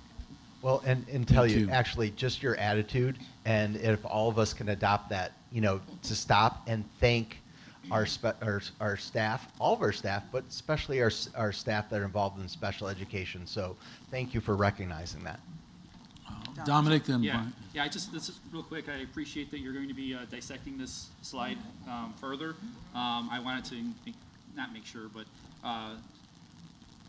see if you can put into, break it down by EL as well. Absolutely. Yeah. Okay, and work with Dr. Zumpke and the HR team on trying to get supports in the language of instruction as much as possible. And I know that's another layer on top of the shortage. But we can. I have dreams about layering in language supports. Are you going to break it down? Possibly. So that was it. I just I was going to ask for that specific data, but if you're already going to be looking at it and you're working on it, then appreciate it. Great point. Thank you. So while we wait for them to join our staff in a few short years, we are going to be out and about quite a bit, very aggressively. We have an internal job fair on February 21st looking at special education teachers and TAs among other positions. We'll be at Northern Illinois University on February 26th. We'll be at the University of Illinois and Eastern Illinois in a combination on February 29th. We'll be at Lewis University on March 6th. We have an online event on March 6th through IASPA. We will be at Illinois State University on March 7th, North Central College on March 8th, Western Illinois on March 13th, and Aurora University on March 14th will be where Human Resources will be spending some time looking for our next generation of teachers. Nice. Yep. That's all posted on social media. And then at our open session next February 26th, we'll have a full presentation on our teacher residency program and mentoring program to not only just help support special education, but all of our groups throughout Oswego 308. Yeah, please.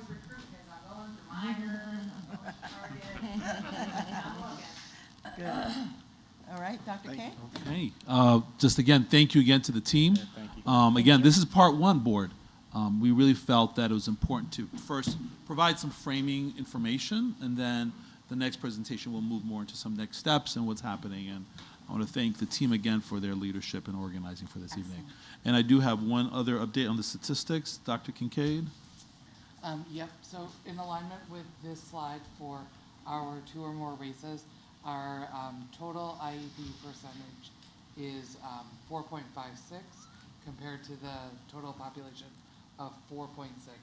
So, but Jared, what I think you introduced is a third statistic of within the particular race, which would be about just over 15%.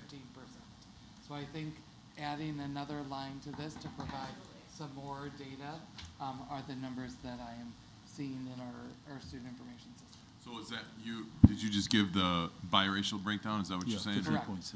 Okay, and so it was how many students total? So it's about 4.56 of our total population, but that then maps to 15% within that racial group. So it's 118 out of 782. So if you look at just the 118 compared to all of our special ed, it's about 4.56. If you look at the 782 compared to all of our students, it's 4.6. So which are those two statistics?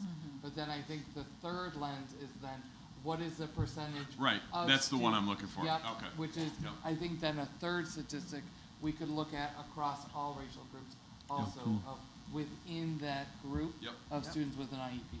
Thank you. I appreciate So that. stay tuned for more, and please bring the questions. Thank you. All right. Thank you again, team. Thank you.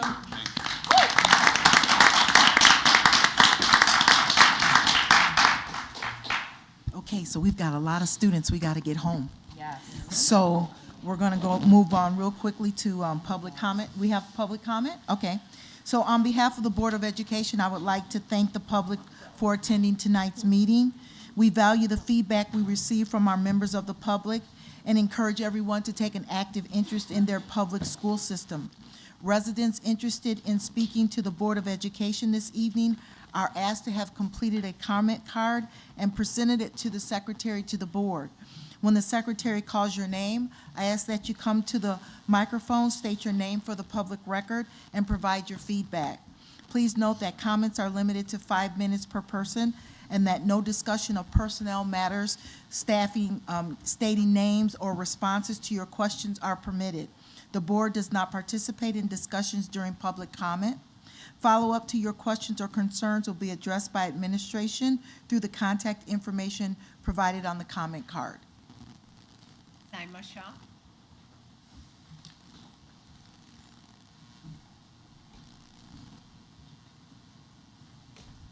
Thank you so much, everybody. Good evening again. Thank you so much. Thank you. So my name is Saima Shah, and I've been a parent in the school district for 17 years now. 2 of our boys have already graduated from East, and our baby right there is a senior who's going to be graduating this year. And so I've been a part of the school district diversity committee for almost 15 years, even before it became an official committee. And so I'm really very excited to be part of that committee for this long. And I represent the Muslim students and their families in the district, and I work towards their equitable inclusion in the school district. I myself is an educator, and so again, I realize the value in that, and I transitioned to the field of mental and emotional health as a life coach after being an educator for a long time. I've always been very passionate about bringing people together, their hearts together, and finding common ground, and that's why you hear, me reaching out and welcoming people to our homes. And I've brought the same passion to my role in the DEI committee. And so my 15 years experience in dealing with the 308 admins and staff has been mostly positive because I like to see things, I prefer seeing things half full, glass half full. And so most of my experiences have been very, very positive. But at the same time, I've had some instances where I did not get those positive responses. And I feel that those individuals were looking through the lens of equality at that point and not through the lens of equity. And so I do understand where they're coming from, but again, my frustration was, change those lenses, please. And then fortunately, those kind of responses only encourage me to persevere stronger. And so ever since 9/11, and more so with the recent political decisions, Muslim in the States and within our own Chicagoland communities have experienced hateful crimes and hateful messages, and you've seen some of them.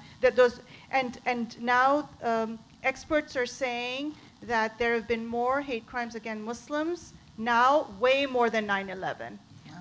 So that is affecting each and every one of us at the ground. And then mostly because of biased media and one-sided news. And then just a quick example is, in the news you will hear, oh, Ukrainian child was killed versus, oh, the Palestinian kid was found dead. Just to mention just one. And again, I don't want to be political at all. I just want you to know that that is affecting us and our children and our families right here within the district as well. And so the only way to balance that is to empower our educational system to be just and fair to all, which means implementing equity and inclusion whenever and wherever needed. And as an educator, I have seen great power in storytelling, and so that everyone sees the truth at the grassroots level, rather than always depending on the media. And so my request is from the superintendent, from the board, to support this DEI initiative in achieving our goals and encouraging 308 admins and staff to open doors, please, for such opportunities. And again, look with the lens of equity and inclusion. And if we need those 3 extra blocks to look over that wall, that's what, because most of the times I hear the responses like, oh, if we do this with you, then we have to do it with everybody else. But I'm like, but they're not in the news being labeled as a specific group.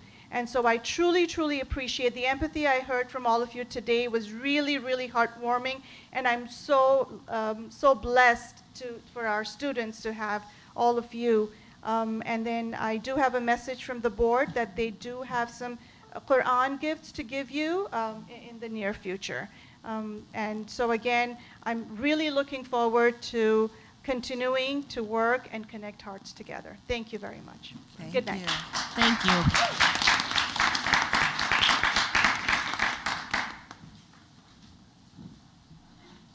Is that it?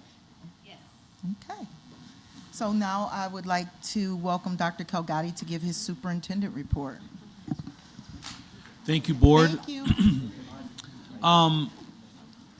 There is a lot to reflect on this evening, and part of that work, I know we're saying goodbye, transitioning here. Yeah. Good night, y'all. Thank you. You're welcome. This month, we are getting ready, and I'm pretty sure the survey is already open around the 5 essentials, correct? So this month, we have an opportunity to really reflect on change. A lot of individuals often have comments, or we're always thinking about how to make schools better, especially as a Board of Education and as a superintendent. I'm often asked, what are your non-negotiables? What are the things you really stand behind? And I would say that the foundation of this survey is based on significant 20-plus year research that says that when you have schools that have effective leaders, collaborative teachers, involved families, a supportive environment that's safe and caring with access to resources and supports, and ambitious instruction, where teachers have the resources to drive a motivating and powerful curriculum, you're going to see returns. And the research says that in schools where 3 of those areas, those 5 areas that I mentioned, so of those 3, if you are doing well and better prepared in 3 of the 5, you are 10 times more likely to improve student outcomes. Should I say that again? 10 times more likely. So then you're going to hear, well, it's a perceptive test. It's done in the middle of winter or in the fall. Right now it's February. It's dark. Like, how is this evidence, right? How does this really prove anything? Well, what I want to say is that that's the point, right? I'm not the statistician who's behind this bringing it all together. But what they've done over a 20-plus year period is they found, regardless of all the factors and all that, it becomes a very useful test, a survey, to give us a litmus test of how we're doing. Now, do we stop at the end of those results? Absolutely not. Just like if you went to a doctor and somebody said, oh, the thermometer test, you come out of that thermometer test, it's like, oh, you're at 102. Oh, you've got typhoid. Yeah. Wait, you just took a temperature test and you're saying I have typhoid? How did you come to that? So we're never going to use this data. For those of you who are cautious of information, which I am too, we never use this unilaterally. It just becomes an initial point of information that helps us unpack. So I'm saying this because as this month, you're going to hear of two major surveys. One is a 5 Essential survey, and then also part of our curriculum audit, which is an opportunity to look at our organization and our curriculum and to think about the strengths of them. Both of these surveys are opportunities for us, and especially for me as a superintendent, to really provide affirmation of the work that's happening, opportunity to steer and to orient ourselves in the right direction, and to really help cast vision and strategy and investments around where the deepest needs are. I want to thank members of our superintendent's advisory group who've come out in droves, really 80, 60 plus folks. Sometimes it's smaller, sometimes, but we've been hit above 60 plus. I want to thank everybody. That's another form of data, information. So I just want to appreciate all of you, all our families at home, our educators, our administrators, our teaching staff, our assistants, everybody throughout the system for your investment in really helping collect this feedback. It means a lot, and it helps us understand where we are, where we need to get to, and it just is, again, just crucial. Last thing, I want to honor, we've had a lot of celebrations tonight.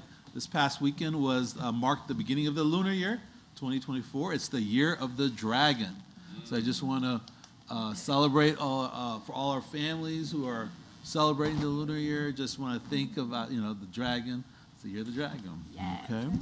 And then last but not least, as you know, as I mentioned in the last meeting, we are in the throes of, every month is Black History Month in my household, but in Black History Month is a really important period to reflect. And this year, we've chosen to really focus on the arts. And I want to invite everybody to encourage you to join and attend the 19th Annual Dreamers Wax Museum of African American History. The theme is Voices of Resilience and Hope, and it's happening at, there's a website you can check out. Please, it's being hosted at the Cathedral Grace of St. John Church in Aurora. You'll find information on our website.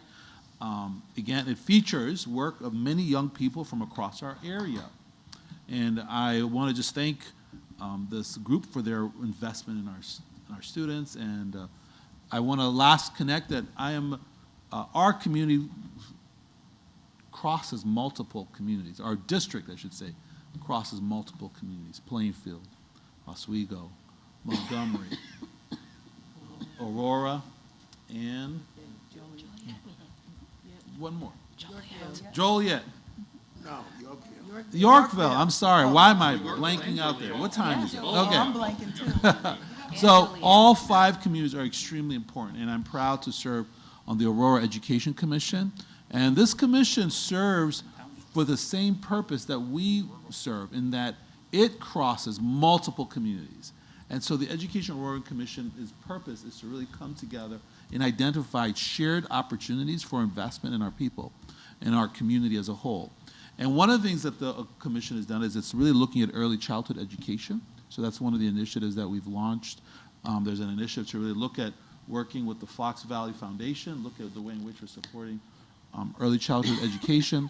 And then the second thing that was launched and is coming is that every kindergarten in our Aurora schools will be receiving a small investment of, I think, $50, they said, where they will be giving those students a college fund preparation for kindergarten. Can you imagine? And so that's some of the work that the commission has achieved, and I'm excited to share that, and I'm actually looking for any investors out there who may want to do that for all of our students, so we'll talk. So with that, I'll turn it over to our board colleagues who will be sharing some other updates. Very good. All right, we'll have our student ambassador report. Oh, do you want to? no, Well, wait. no, let's do student ambassadors, because that's next. Yep. Yep. Student ambassador report, and then we'll get them out of here, and then we can do ours. Homework. Yeah. All right, But so. you can stay if you want. So we had 2 very productive SSAC meetings since we last met at a board meeting. We have since completed and sent out our teacher survey.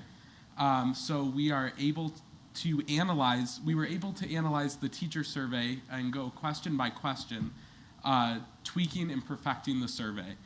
This was necessary to ensure that the questions asked in the survey would provide our committee with the data that would be beneficial for our goals.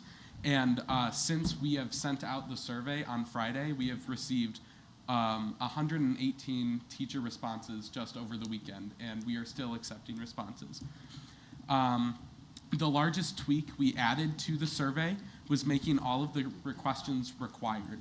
By doing this, we can ensure that we get answers in all fields to understand better and compare data. The teachers can simply put NA or prefer not to say for the short answer questions if they do not want to answer. We hope that this teacher survey will give the SSAC a better understanding of teachers' perspectives on the student-teacher relationships. We want to reiterate that the purpose of this survey is not an evaluation of a teacher, but a data collector as we look to find solutions for a bigger issue. The SSAC looks forward to analyzing the data in the coming weeks and at our next couple of meetings, and we will have some much anticipated data to present at the next board meeting with the responses we are collecting. So, cool. Yes, and before I talk about Ascend, just thank you to Mr. Gatewood, Dr. Waller, Dr. Paul. They really made this, they really kept us going, they kept us on track, and really helped us get this out. And so we're just really grateful for their support, and of course, all the members of SSAC, Luke and I, are very grateful for them attending and helping us out. But our Ascend planning has also been in full force. Most recently, we were able to get a presentation out to teachers and students on their options for speakers. Our 4 options include our very own Mr. Gatewood, along with Mr. Cameron Bell, Mrs. Saima Shaw, and Ms. Anna Marie Candelario. These speakers will bring a unique and important perspective that we cannot wait to share with our students. After receiving this presentation, teachers were instructed to fill out a Google form that includes their class's speaker selections. So they will vote on a majority, then put those results through the Google form. Although we have had a couple hiccups along the way with having a couple student responses, we have been organizing responses and as issues arise, and we are prepared for Friday. We have also reached out to our wonderful speakers on what the day will look like, and we are very excited to hear their incredible stories. Overall, it is so wonderful to see all of this work come together to create an enriching and powerful day, and even being able to get our teacher survey out and Ascend done within like the same meeting. It just feels really great in the season of new beginnings to be able to have so many things out to show all the work we've been putting in. And thank you to all the amazing administrators and educators that have made this possible. We are so incredibly grateful to each and every one of you for making our visions come to life. On another note, I would just like to thank MSA for their presence here tonight. Luke and I are dedicated to giving students a presence within these board meetings, and we are so happy to see all the amazing clubs and student organizations that have visited over the past few months. Thank you, MSA, and all the other clubs and organizations that have presented and shared their mission with us. Your voice is valued. Thank you. That's great. Can I ask a question about the teacher response? Yes. How are you feeling about that? Yeah. We've been able to look through it a little bit. We'll be able to provide some more in-depth data at the next meeting. But just overall, I haven't been able to take a giant in-depth look at all of the responses collectively, but we are very happy to see that the teachers are really putting in this time, and we appreciate their time that they're taking out of their busy lives to complete our survey. They're putting in very thoughtful answers, all of the questions that I've looked through, and so we'll be able to provide more in-depth details with that, but just to see that they're really putting in what they feel on the survey and how they feel they can improve as well as the students. So we look forward to looking at that further. Yeah, I'll also say I've checked out the responses like probably 2 hours in, and we already had so many, and I was genuinely so excited to open it up. As soon as I realized it was sent out, I ran to the Google form, and I tried to read through all of them, and it's been super exciting and really interesting to see those. And honestly, I'm excited to look through the data, even though it's a little daunting. I think this has been really interesting to see. Did you have a goal of how many you wanted to get back? We had talked about a little bit. We were hoping to get half between the two schools, and so the fact that we're already over 100 in one weekend is promising for us. So we look forward to this. We have this whole next week for responses to be filled out. So as we get into the work week, so we look forward to that. Okay. Dr. Waller, did you want to say something? No. It's been great. I'm excited. I mean, so we have, about 200 teachers at each school. So I know that we really are pushing. We really want our teachers to just be honest. There's also some open-ended questions on there, and they have been responsive to that as well. They're also being very transparent about what they need and what they feel would be helpful. One thing in here is a phone policy. So, I mean, there's a lot of phone conversation on here. But I also thought that it was interesting that so far over half of the people who responded have over 15 years of teaching experience. And when we talk about student classroom behavior, most of them have said occasionally or sometimes there's disruption. But quite honestly, there are a couple where it's saying it's happening. There are at least 30 that are saying that disruptions are happening often or always. And so that is going to be something that the SSAC truly delves into and is helping me to determine the research that I know I'm going to have to shift them to. So I'm just excited for them and excited for the teachers to be heard and for students to actually be able to act on what they're receiving. So.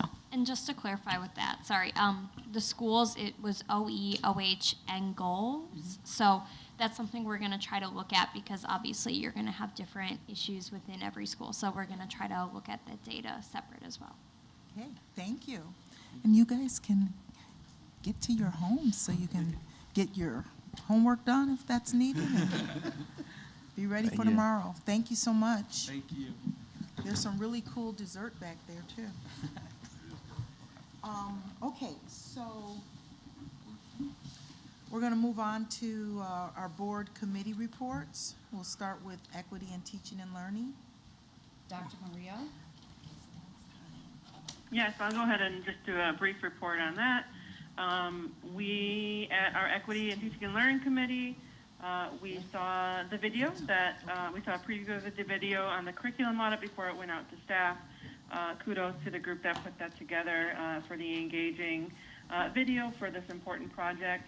I know that the staff is underway in regards to gathering assessments and data and stuff for that project, so we're looking forward to the results of that. And then for the rest of the meeting, we spent a good amount of time looking at the draft of the district's equity policy and talked about, the continuing work that's going to be done in regards to success indicators regarding that policy. So we look forward to hearing more updates about that in coming meetings. And we were happy to see a lot of the equity committee there that night at the committee meeting, so we always appreciate, staff being involved in those. That was our summary for the Teaching and Learning and Equity Committee. Thank you. Anyone else have any comments on Can that? I ask a question to the committee members? We, in the past, had a very large group of community members, staff, and so forth that worked and put a lot of effort into that equity statement. Is the spirit and, the wholeness of it still represented? So this committee originally sparked from, we have like design teams. So there's like the SEL design team, academic. And so we did make a shift in that frame, but this includes, the start of this includes, it has representatives from every department. It has building administrators, it has TOSAs, it has district admin. We really wanted to cover the gamut. So there's principals, APs, deans, like trying to get this full picture of their lens. And so to be honest, I really got out of the way as they were developing this so that their voices could be heard. And so the next step from this is to now put it in front of everyone. So starting with that equity teaching and learning, but then also the SAG, as well as students. So we're like on a tour of including things. Now, I loved the function of the DEI committee when it includes stakeholders, community stakeholders. I would love to see that be something that we do moving forward, but I really want to partner with Michelle Early and Parent University and community chats and things that we're doing with that, so that one, when they're there, it's intentional, and I do think SAG really provides that space as well. Because we found in the last couple of years, I know Ms. Simonton sparked this like huge group of individuals, and then there's that shift where people were part of that DEI committee that included all those stakeholders. You found that it was more administrators than community. So it's been exciting to at least be able to bring this work in front of SIG, and so we'll continue to add in those pieces because we do want everyone's feedback. So even the feedback that we received from ETL meeting, like we've already made those shifts and adjustments, and we're just looking forward to continuing to do that and putting it in front of different people to weigh in on their voices. Do you want to share a little bit? So the draft, the policy will go through all the committees. So finance, facility, human resources will have an opportunity to review. We want to make sure every board member has an opportunity to review it. And we also, part of our retreat on March 8th and 9th will be to provide time to also look at the policy. And for those who are not able to attend, there will be time before or after as part of that work. So everybody has a chance. As well as then as it goes through its development, absolutely unequivocally, it will have multiple different interest groups have an opportunity to weigh in because it really has to represent kind of a wellspring of support. And the advantage of a policy is that then it enables us to make bold and move decisions around our investments and our timing and how we think about a lot of even the conversation we had this evening. So I'm really excited and appreciative of the work that's been developed in our policies. Okay, we'll move on to policy and legislative. You want to take policy first? I'll talk legislative. Sure, I'll do policy and do my one legislation piece too, and lead it in. Anyway. Yeah, and that you do both. Yes. So on the policy side, we actually just kind of wrapped up all of the items that were in press 113, which are actually included in your packet tonight, which basically had to do with personnel instruction and students. So that was kind of it on the policy side. I did have the opportunity, speaking of legislation, and thank you to Teresa, to go to a roundtable that was sponsored by Illinois Senator Sue Rezin, and she called it Safe Screens, Healthy Minds. And the packet, or the theory behind the roundtable discussion was that we need to control what kids are seeing online and all of the concerns.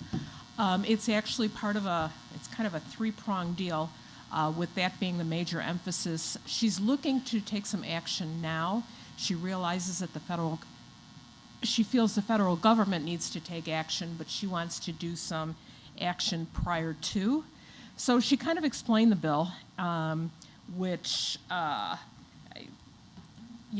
basically what it says from her press release was, it'll be an amendment that'll require social media platforms to create an identity verification process in order to protect minors. So in theory, it's a good idea.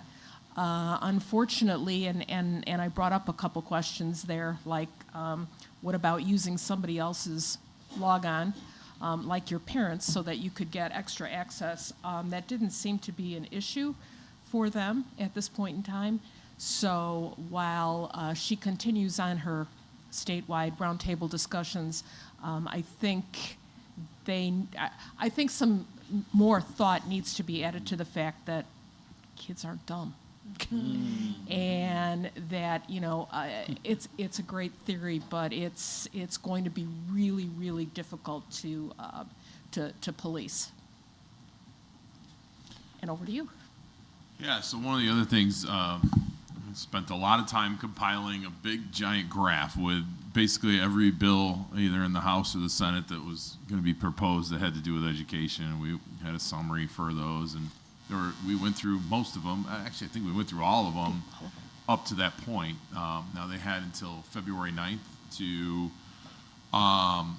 submit bills. So there's a few more that I went back that we'll discuss at the next meeting. One of the, we talked about one particular bill that sticks out was the bill for, I can't remember if it was grant money, but anyways, it was funding for districts that are dealing with migrants who are coming in, right? And so we looked at that bill, and there was a couple of pieces that we were puzzled about. I forgot who brought it up. It wasn't me. But what happens if a student goes to one district, and some of these students are transient, right? And then what if they go to a district and then they transfer here, and what's the process of seeing if that new district still gets those funds that they're talking about, and what's the timeline for those funds and so forth. I did have the opportunity, I don't want to say their name because I don't have that kind of permission, but I did talk to one of our reps in person, face to face, and I brought that piece up, and they were thankful. I did do my due diligence in writing emails to pretty much everybody that's on that committee and our reps as well, and I did hear back from a couple, and they were appreciative of that thought process, to say the least. I don't think there's a witness slip opportunity yet, but we talked about that piece too. When witness slips are available, it would be great for the state to really start hearing from SD308, to say the least. I always point out, last year, I think it was the EBF hearing, we had the highest amount of people on those witness slips who were identifying themselves as some type of stakeholder in 308. So I think that's very encouraging. And then there's the IASB ambassador advocates, and so excited that I can't remember. Was it you and I? You and I are on there, right? Or is it? I think all three of us are. All three of us are on there. So we made sure to get onto that. So I couldn't remember. And I thought one thing that was interesting that I took, there's a few things that I took out of that, but one thing that I thought was very interesting is when they did talk about their IASB delegates, right? And so it's fascinating to me to see the process. I'm actually coming over to agreeing with you that we have policy and legislative together, okay? But I'm going to extend that. You ready? Because there's, yeah, right? It's me, right? He's laughing because he knows it's me. There's the policy piece, which is reactive. There's the legislative piece, which is proactive. But then there's the delegate piece, right? Which kind of brings those two portions together. And so, I know we've done a number of things with that delegate over the years, right? Including the first time I went to ISB, which discovered we weren't showing up, right? And so one of the things that I think we discussed was it really probably should be somebody coming out of that committee that serves as a delegate. I don't care really who it is. And I talked to another district in the area and talked to somebody who had served, basically he'd served as their delegate for like 12 years and then handed it on, and there was some advice, and it seemed very much like that piece was very much tied into policy and legislation. So I wanted to bring that up. Yeah, it actually did make sense in retrospect. In fact, there's some boards that they actually, so they come together, they decide who the president's going to be, they decide who the vice president's going to be, they decide who the secretary is going to be, and then they actually decide, like, there's actually vote who's going to be the delegate. Yeah. Right? There's some boards that do that as well. Yeah. Sorry, what you're going No, it makes sense. I know that there's some issue, right? Longevity. Yeah. Longevity of board members Yeah. in general. And then the idea that we always transition our board members from one advisory committee to another advisory committee. So, you know, we don't have longevity in general, and then we don't have longevity of someone being on the policy and legislative committee for long periods of time. So I think there's work on some of that. This is where I'm going to say you're right and I'm wrong about something. See, so I can do it, believe it or not. I spend my life hoping I'm wrong, and this time, yay.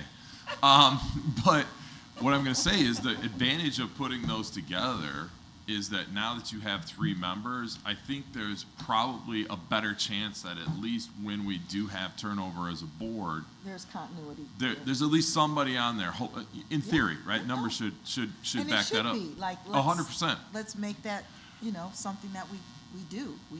But to your point, right, I think the conversation that we should have, I mean, we are here also in an educational role, right, is to take that feedback from elsewhere and share it with the community. And so it is always a good idea to have new voices up here, right? We should have new voices, but there is a balance, right? And we as a community have to find that balance between, okay, let's get some new voices up here, but at the same time, you know, we need that historical context too. And so, listen, it's not up to me to decide what that balance looks like. That's up to the community. But I do think it's important for us to convey that those things are happening elsewhere in functional boards and functional districts. Yeah, so absolutely. Those were the discussions we had. Sorry. Thank you. Yep. So can we move on to our board member comments and start out with our board shout outs? Sure. Can we start with you, and if you would do your board, your shout out? Sure. You want to just do it? All right. We invite all our students, staff, parents, and the community to join in our second public forum this year. The forum will be held on March 4th from 7 to 8:30 p.m. at Plank Junior High School. We encourage everyone to be there. We're all partners in the education and experience of our students. February is Love the Bus Month. Love the Bus Month. It's a time set aside to recognize, honor, and celebrate the yellow school buses that transport some 25 million American school children each day. We celebrate the trained professionals who manage and operate our transportation system, ensuring the safe delivery of students to and from school each day. And I don't want to just read that line. I want to sincerely thank all of our transportation people. We appreciate you. Okay. Mine is our school district's annual Amplify student-led event celebrating diversity across our community brings together individuals from so many different backgrounds, cultures, races, and ethnicities. This event celebrates the differences that make us all unique, as well as the similarities that unite us. This year, the event will be held on March 21st at the Oswego East High School with the theme of Walk a Mile in My Shoes. Students proudly and courageously share their talents, traditions, and interests with those in attendance. Please mark your calendars and plan to attend this incredible student event. Again, it's March 21st from 5 to 8:30 p.m. at Oswego East High School. Wonderful. We have some phenomenal athletic celebrations. We're going to send So many. we're sending well wishes to our Oswego East and Oswego High School girls bowling team, who both are headed to the state finals. Oswego East placed second, and Oswego High School placed fourth in the IHSA sectional. So congratulations to them. We have great job for our boys co-op swim and the dive team as the SPC conference champions. So congratulations to them. Our Oswego co-op gymnastics team has claimed both the Upstate 8 Conference Championship and the IHSA Regional Championship. Their team scored their highest point total as a team at the sectional championship, with Ava Sullivan and Sam Phillip both qualified to move on to the IHSA State Championship for all-around and individual apparatus. So congratulations to them. And as mentioned earlier, we have registration for our kindergarten and dual language program. This is a very exciting time of the year when we welcome all of our future students to register for kindergarten. And all of the details for this registration is on our website. But we want to draw special attention to the opportunity for our district, which offers to our kindergartners for the chance to be a part of our dual language program. Dual language is an immersive program for students to receive their education in both English and Spanish, and this form of education continues throughout all subjects and grades throughout high school, and this helps them to develop bilingual fluency and high academic achievement. So more information is on our website to be available for kindergarten and dual language registration. Please go there for more information. And before I read mine, I just want to say to the bowling piece, really appreciate partnerships with businesses that we have out there, and I'm pretty sure we utilize Parkside Lanes, so thank you Parkside Lanes for all you do for our community as well. So 100th Day has been recently celebrated. Usually it's a big day for young students, and I know an elementary teacher in my own district that they decided they were going to do the 101st day, so they could do 101 Dalmatians.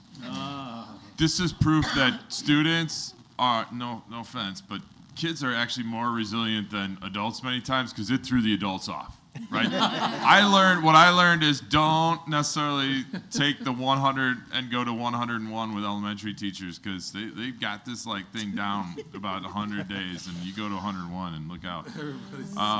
This means a couple of things, right? This means second trimester for elementary students is fastly approaching, and there's that temptation, right? There's that temptation where you kind of see the light at the end of the tunnel, like the end of the school year is coming. But listen, let's not forget, right?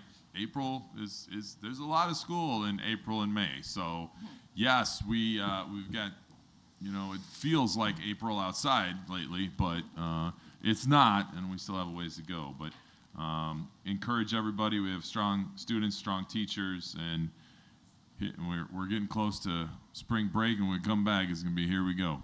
So. Continuing with athletic celebrations, for boys wrestling, congratulations and good luck to Braden Swanson, who is a state qualifier in the 138-pound weight, having placed fourth at sectionals. I can't remember the last time I saw that number.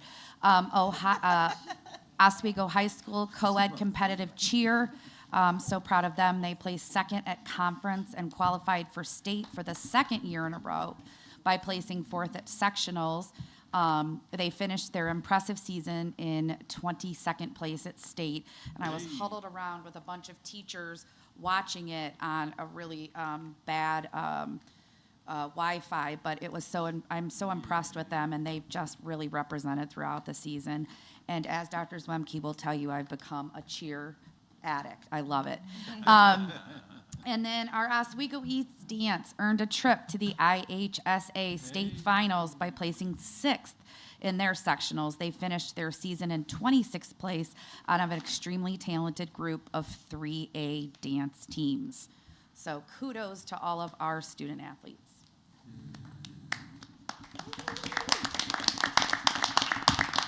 Can I mention one other thing too? No, because it's getting late as it is. There are more, IHSA sponsors more programs than just athletics. I I don't have all the names, but the other things that they do sponsor are chess, drama, music, speech, and Scholastic Bowl. I do know one student who goes to, I believe, Trauber, that qualified for sectionals in original oratory. And I just want to, I think anyone that qualifies for sectionals in any of those categories does a great job. So they're not just about, they're just not just about the athletes. And then during our SSAC meeting, mental athletes. it was a pretty extensive conversation because Luke competes and a couple other people competes in the oratory competition. So they're very involved. So we're excited about it. Very good. He did humorous. Any other? I said Trauber. I should have said Oswego. He did HDA humorous duet. Humorous duet. Nice. Any other comments before we move on? It's getting late. Okay. So we'll move on to 8.1 consent agenda. Are there any questions on the consent agenda? I can make the I'm motion. sorry. Can I have a motion to approve the consent agenda? I make a motion to approve all items under consent, including 8.1 minutes of the Board of Education meeting from January 22nd, 2024, open and closed session. 8.2 to acknowledge the FOIA requests received by the district, and 8.3 to approve the field trips for overnight and or more than 200 miles. Second. Are there any questions on the consent agenda? Mr. Gatewood? Aye. Dr. Murillo? Aye. Ms. Johnson? Aye. Mr. Saron? Aye. Ms. Simulton? Aye. Mr. Floger? Aye. Ms. Venman? Aye. Motion passes 7-0. 9.1, financial statements and in the investment schedule. Are there any questions on these items? Okay.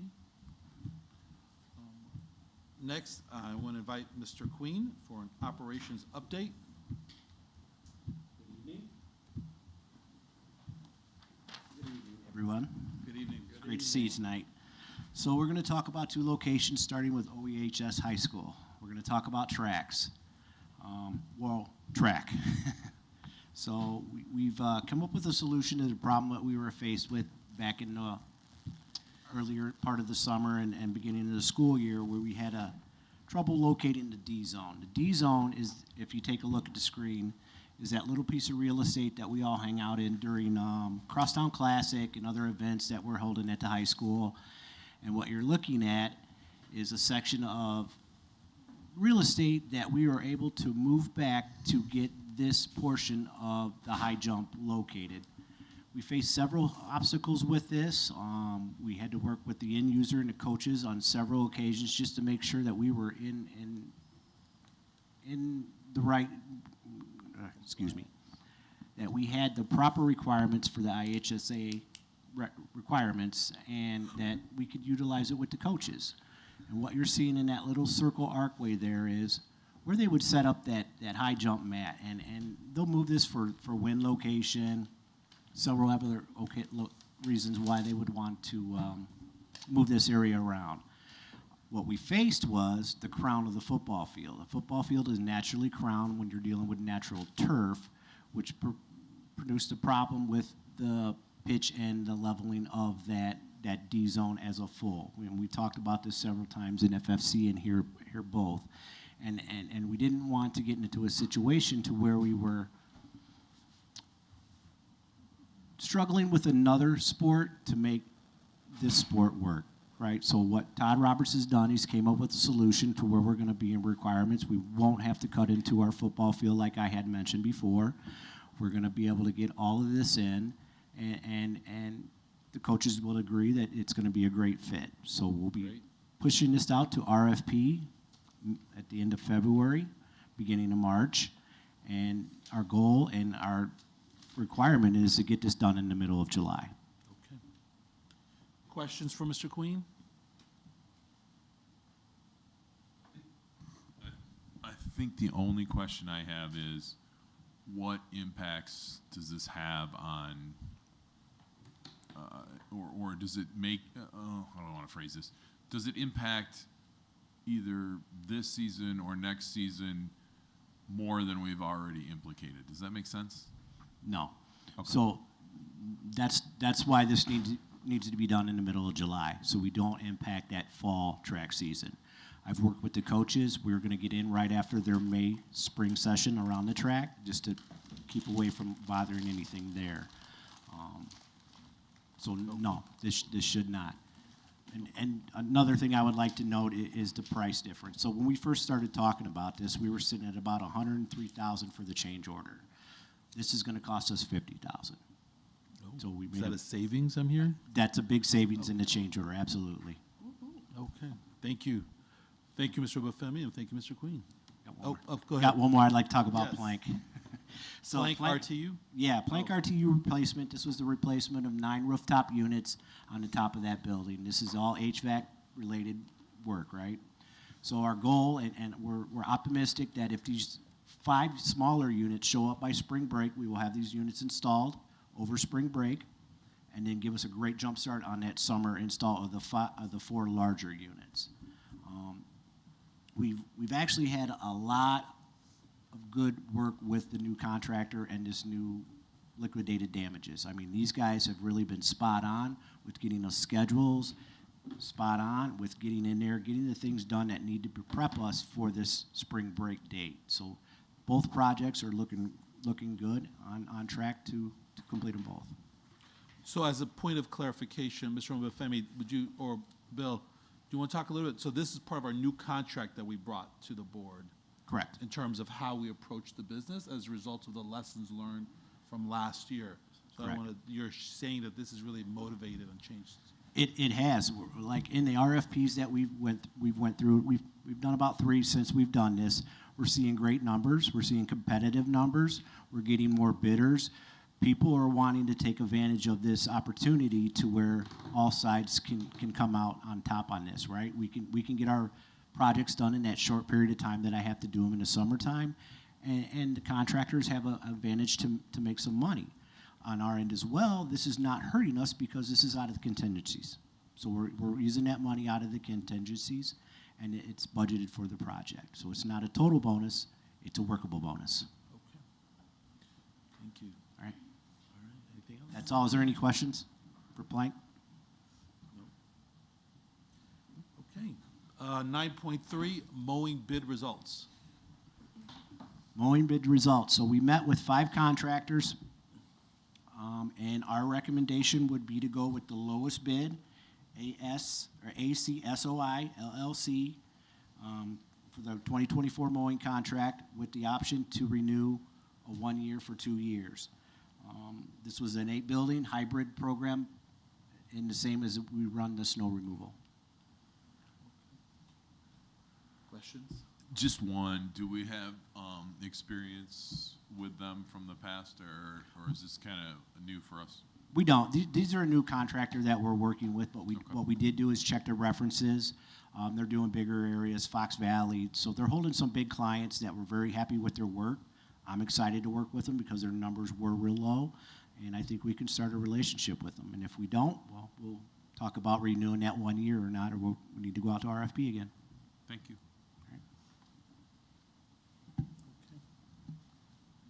Thank you, Mr. Queen.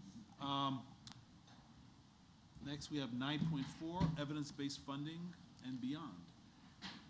So, thank you, Dr. Kilgatti. I cannot say this enough. Evidence-based funding has changed the trajectory of our finances. For the folks who are listening to us, who are wondering why the district finances seems to be in a better shape, that's one of the biggest variables. It's a game changer for us. And I think if you remember when we met with our legislator at the village legislative breakfast, we made it clear to the legislator we thank them for the work that they've done in making sure that the state continues to fund EBF. And as long as that happens, we will dig our way out of the struggles that we've had over the years. And so I cannot say that enough. So what I just wanted to talk about, I'm going to try to move quickly today, not spend as much time as I've done in the past, is that I decided to focus on three basic things when it comes to EBF. The one is there are three stages in determining how much money a district will receive from EBF. One is the state needs to determine how much is actually costing the district to educate a child. How much does adequate education look like? So we'll go through the cost breakdown very quickly. The other part is stage two is looking at how much local resources does the district have to be able to do that. And the third part is how much additional resources does the district need outside of the local resources to be able to get to adequacy. So what I'm focusing on today is just the stage one, determining the cost of funding education. So if you look at that, one of the key variable is enrollment. Still drives, if you all remember, a few years ago, before pre-2017, we used to have to do, the state used to fund school district with GSA. Everybody got the same amount of money based on enrollment. And so enrollment is still a big variable in the process. So what this shows, it shows that these items have to be backed out of the enrollment number, but enrollment is still a big driver. And so what is done is look at 2-year prior enrollment in the last 3 years to get an average, okay? And then you see what the adequacy amount is. And then the other three variables that I consider in addition to enrollment, average salaries of the staff member in the district, as well as cost factor calibration, which I'm going to talk about in the next slides. So these are abbreviations that will become relevant as we talk about subsequent slides. Elementary, middle school, high school, low income and non-low income, those are all important factors that are taken into account. So this is the core investment. This is what districts are expected to spend money on. And that is then used to determine what the cost factors are, as I mentioned earlier. As you see that, teaching it's a big part of that. So it's counseling, then you have librarian, and you have nurses and supervisory aid and other instructional related costs. And this is, I wanted to show how much a district is expected to spend per student. This is the core investment. So you have gifted, there's an amount that is that a district is expected to be able to spend per student, and the same thing with computer tech, assessment, and then instructional material. This is in doing the calculation, in trying to determine how much districts are spending, this is what districts are expected to spend per student. And it goes on again. I wanted this, the first one are instructional. This second set of data is more operational, non-related to instruction, but still very important. One big one is operation and maintenance, right? Elementary, middle school, and high school. The expectation is for each child, a district is expected to spend $1,361 for operation and maintenance. And then central office expenses, employee benefits. And then once you have that, those are core factors. Then there's some non-core factors, if you will.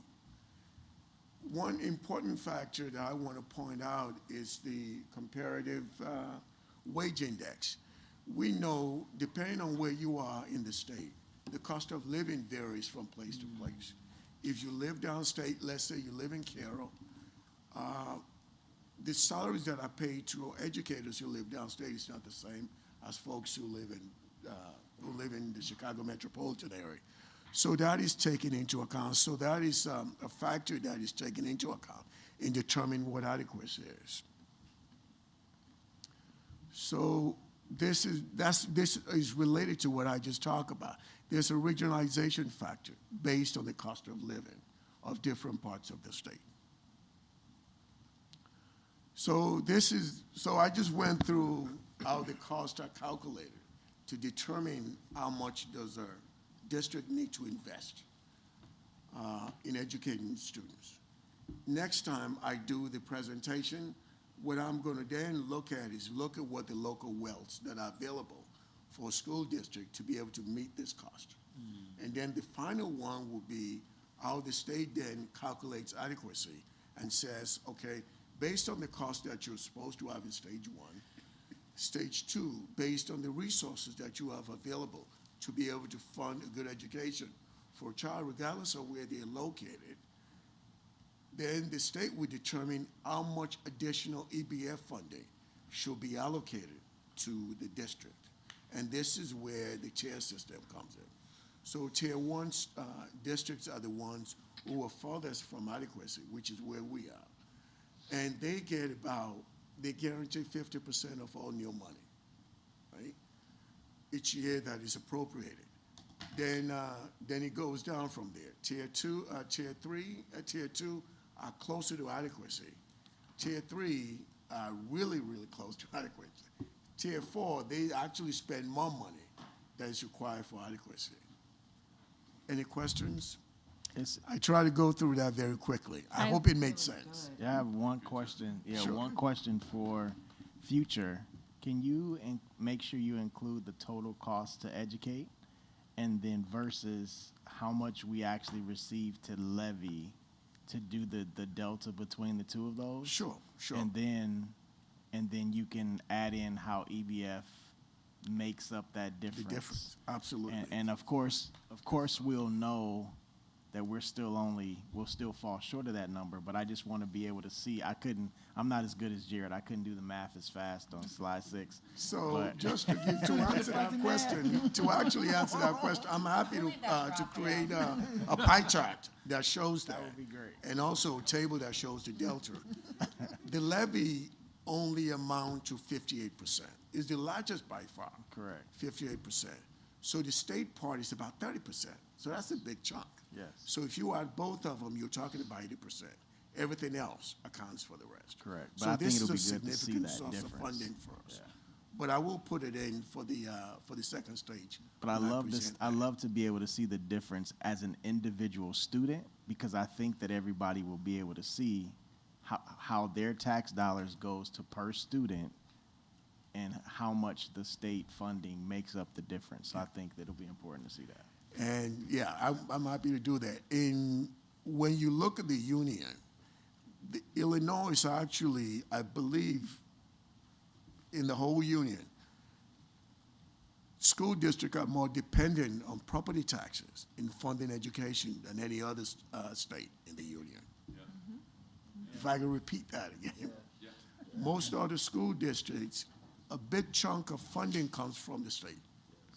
And property tax is only a small part of it. In Illinois, it's reversed. So then, depending on where you live, determines the kind of education that you get. So if you live downstate where the property,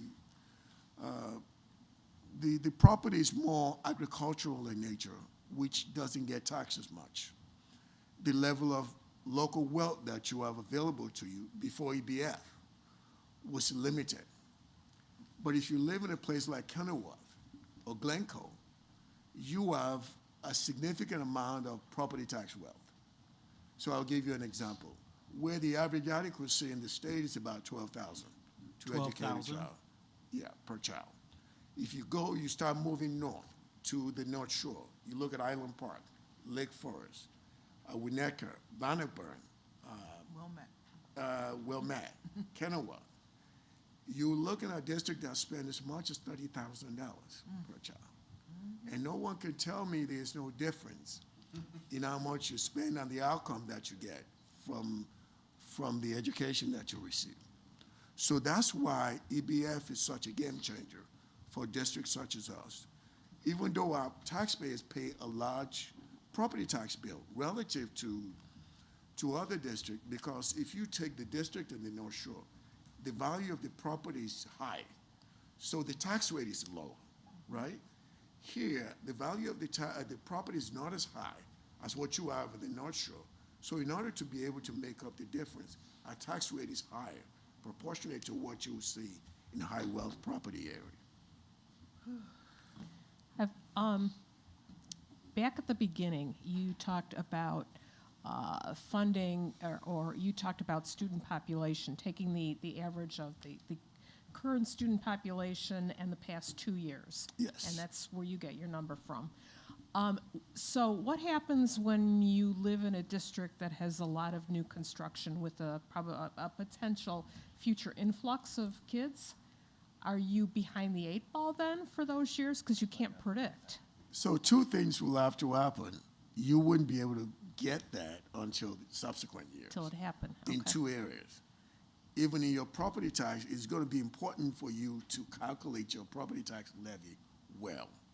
Because in the assessment estimate that you get from the county assessor doesn't include new construction until those properties actually get on the tax bill.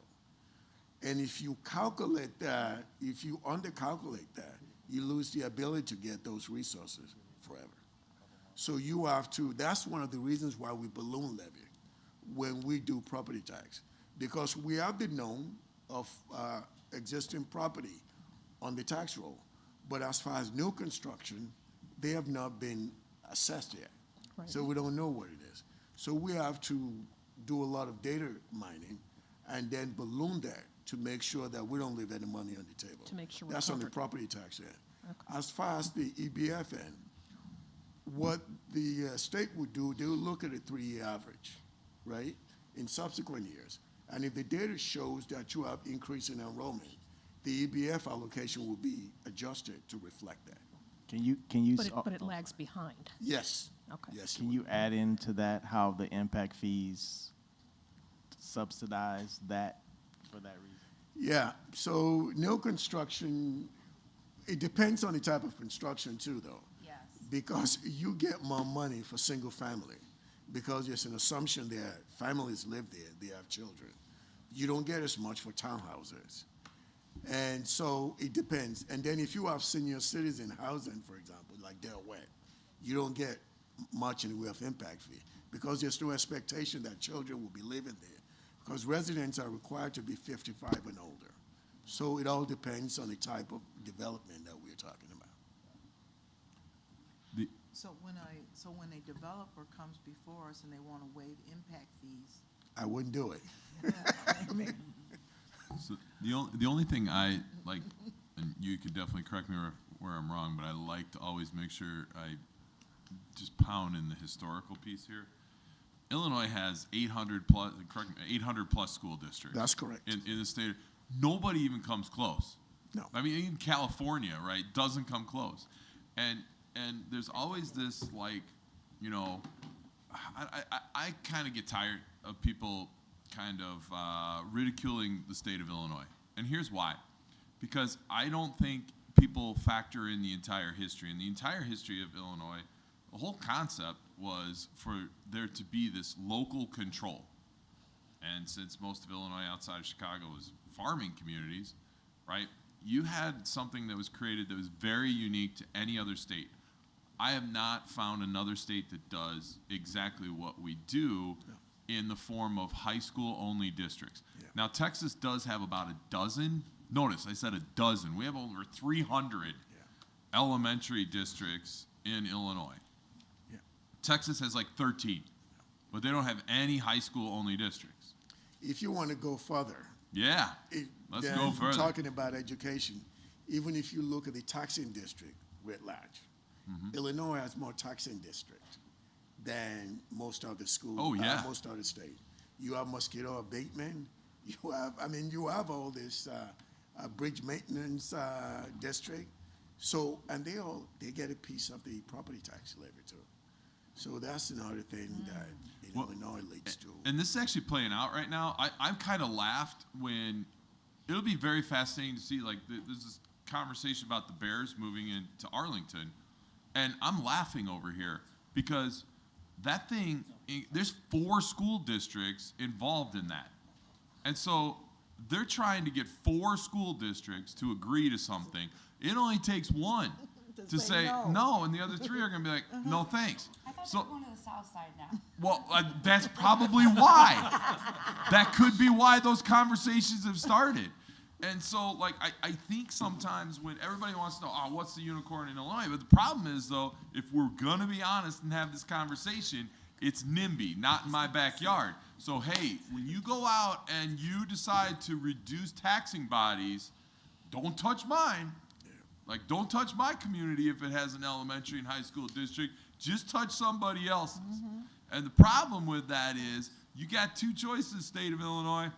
Pay up because you want your 800 school districts, because come on, you're not going to convince somebody to not do it or somebody else to do it and you not do it and deal with the price, or you're going to have those conversations in some of those districts. And a lot of people don't want to have those conversations in some of those districts. I'm not telling them to.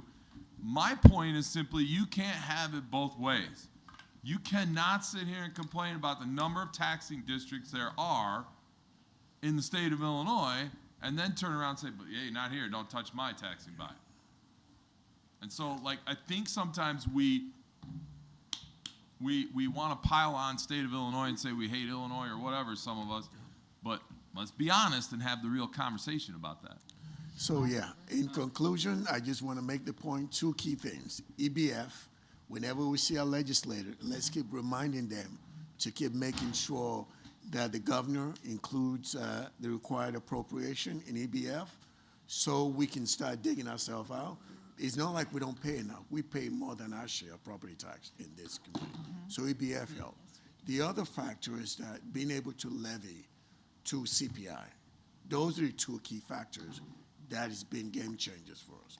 But the larger part, though, is EBF. We need to let our legislators know. We need them to keep making sure EBF is properly funded. They're worried. Thank you. I have a calculation question. It interests me that average salaries is part of that. Yes. So does that incentivize? No, not really. I wouldn't say saying? that. I mean, I wouldn't say that. Because what you do, you look at a region. You look at the region as a whole. Remember, Oswego is part of the Chicagoland metropolitan area for economic reason, for CPI reason. So what you do, you want, the thinking is you want to be able to attract good teachers. We have shortages now. If we don't pay as well as our neighbor in Naperville, we don't pay as well as our neighbor in 202, there's a tendency for educators to go to the area where they can make more money. So part of the regionalization factor is trying to see what the average salary is based on the standard of living and making sure. It's not the average salary of the district. No, Okay. no. That's what I was getting at. No, I was like, that seems. No. Comparative wage index. That was what the comparative wage index is based on the CPI factor. So what you do, CPIU, the urban area, when you do CPI calculation for Chicago, you include all the collar counties there too, and you do the average of that. So the thinking is they don't want us to be disadvantaged because in part of the urban area, we pay less than our neighbors. And the thinking is if they don't take that into account and make sure we get money based on the fact that we need to we need to be attractive to educators, then we're going to fall behind in our recruitment. Okay. Poor Charlie would like to go home.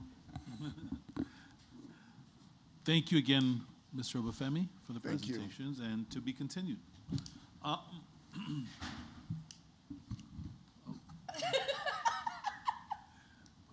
sorry. Whenever we're ready for you. Oh, board policy, first read, Dr. Kincaid. Actually, we have one more item. Oh, wait, I was going to say, we got the board policy. Yeah, we have board first policy. read. So Everybody had access to these, so if there are any. Yes. So these were the remaining policies from our last press policy update that we wanted some additional time to talk with some people at the in different departments. So the first one we have is related to resignations. So there is a small change recommended in your information.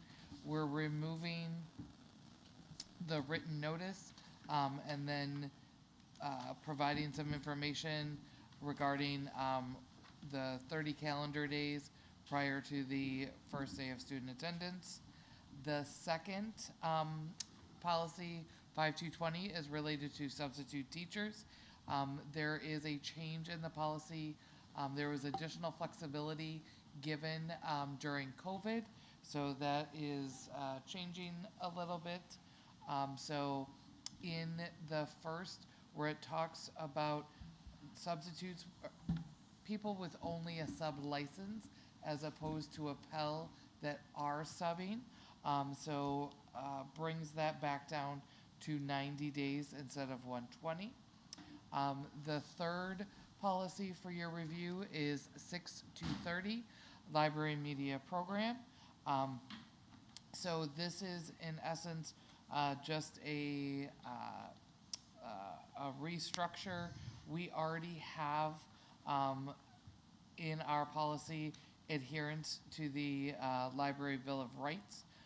This is needed to continue our library grant funding. In 760, we have for residents, there was some potential flexibility that we could have looked at. Now with school code, we are recommending that the current policies stay as is. I just have one clarifier on the ALA, the Library Media Program. So that came, correct me if I'm wrong, it came from Press Plus, basically from legislation that came from the state. Without that policy, we jeopardize potential funds coming in. Is that correct? So we have two choices. We can either utilize, in order to maintain funding, we can either maintain the language that we currently have about adherence to the Library Bill of Rights, or we can adopt a statement that specifically refers to not banning books. Which is like a subset of the Library Bill of Rights. So what we currently have in policy is actually more comprehensive. So that's why we're recommending that we stay with the verbiage that we're currently using. Got it. Thank you. Thank you. Okay. 10.1, action item, bills for payment. Can I have a motion, please? Can't see. Make a motion to authorize the payment of bills in the amount of $4,664,618.10 as presented. Second. Ms. Venmus? Aye. Dr. Maria? Aye. Mr. Saron? Aye. Ms. Simulton? Aye. Mr. Gatewood? Aye. Ms. Johnson? Aye. Mr. Bloger? Aye. Motion passes 7-0. Action item 10.2, approval of health, life, safety survey violations. Can I have a motion, please? Make a motion to approve the work for violations classified as priority A and priority B for the two high schools. Second. Dr. Maria? Aye. Ms. Simulton? Aye. Mr. Bloger? Aye. Mr. Saron? Aye. Mr. Gatewood? Aye. Ms. Venmus? Aye. Ms. Johnson? Aye. Motion passes 7-0. Action item 10.3, approval of 2024-2025 school calendar. Can I have a motion, please? Make a motion to approve the 2024-2025 school year calendar as presented. Second. Ms. Venmus? Aye. Dr. Maria? Aye. Mr. Saron? Aye. Ms. Simulton? Aye. Mr. Gatewood? Aye. Ms. Johnson? Aye. Mr. Bloger? Aye. Motion passes 7-0. Action item 10.4, student disciplinary case. Can I have a motion, please? Did you refer? We gotta- No. Hold on.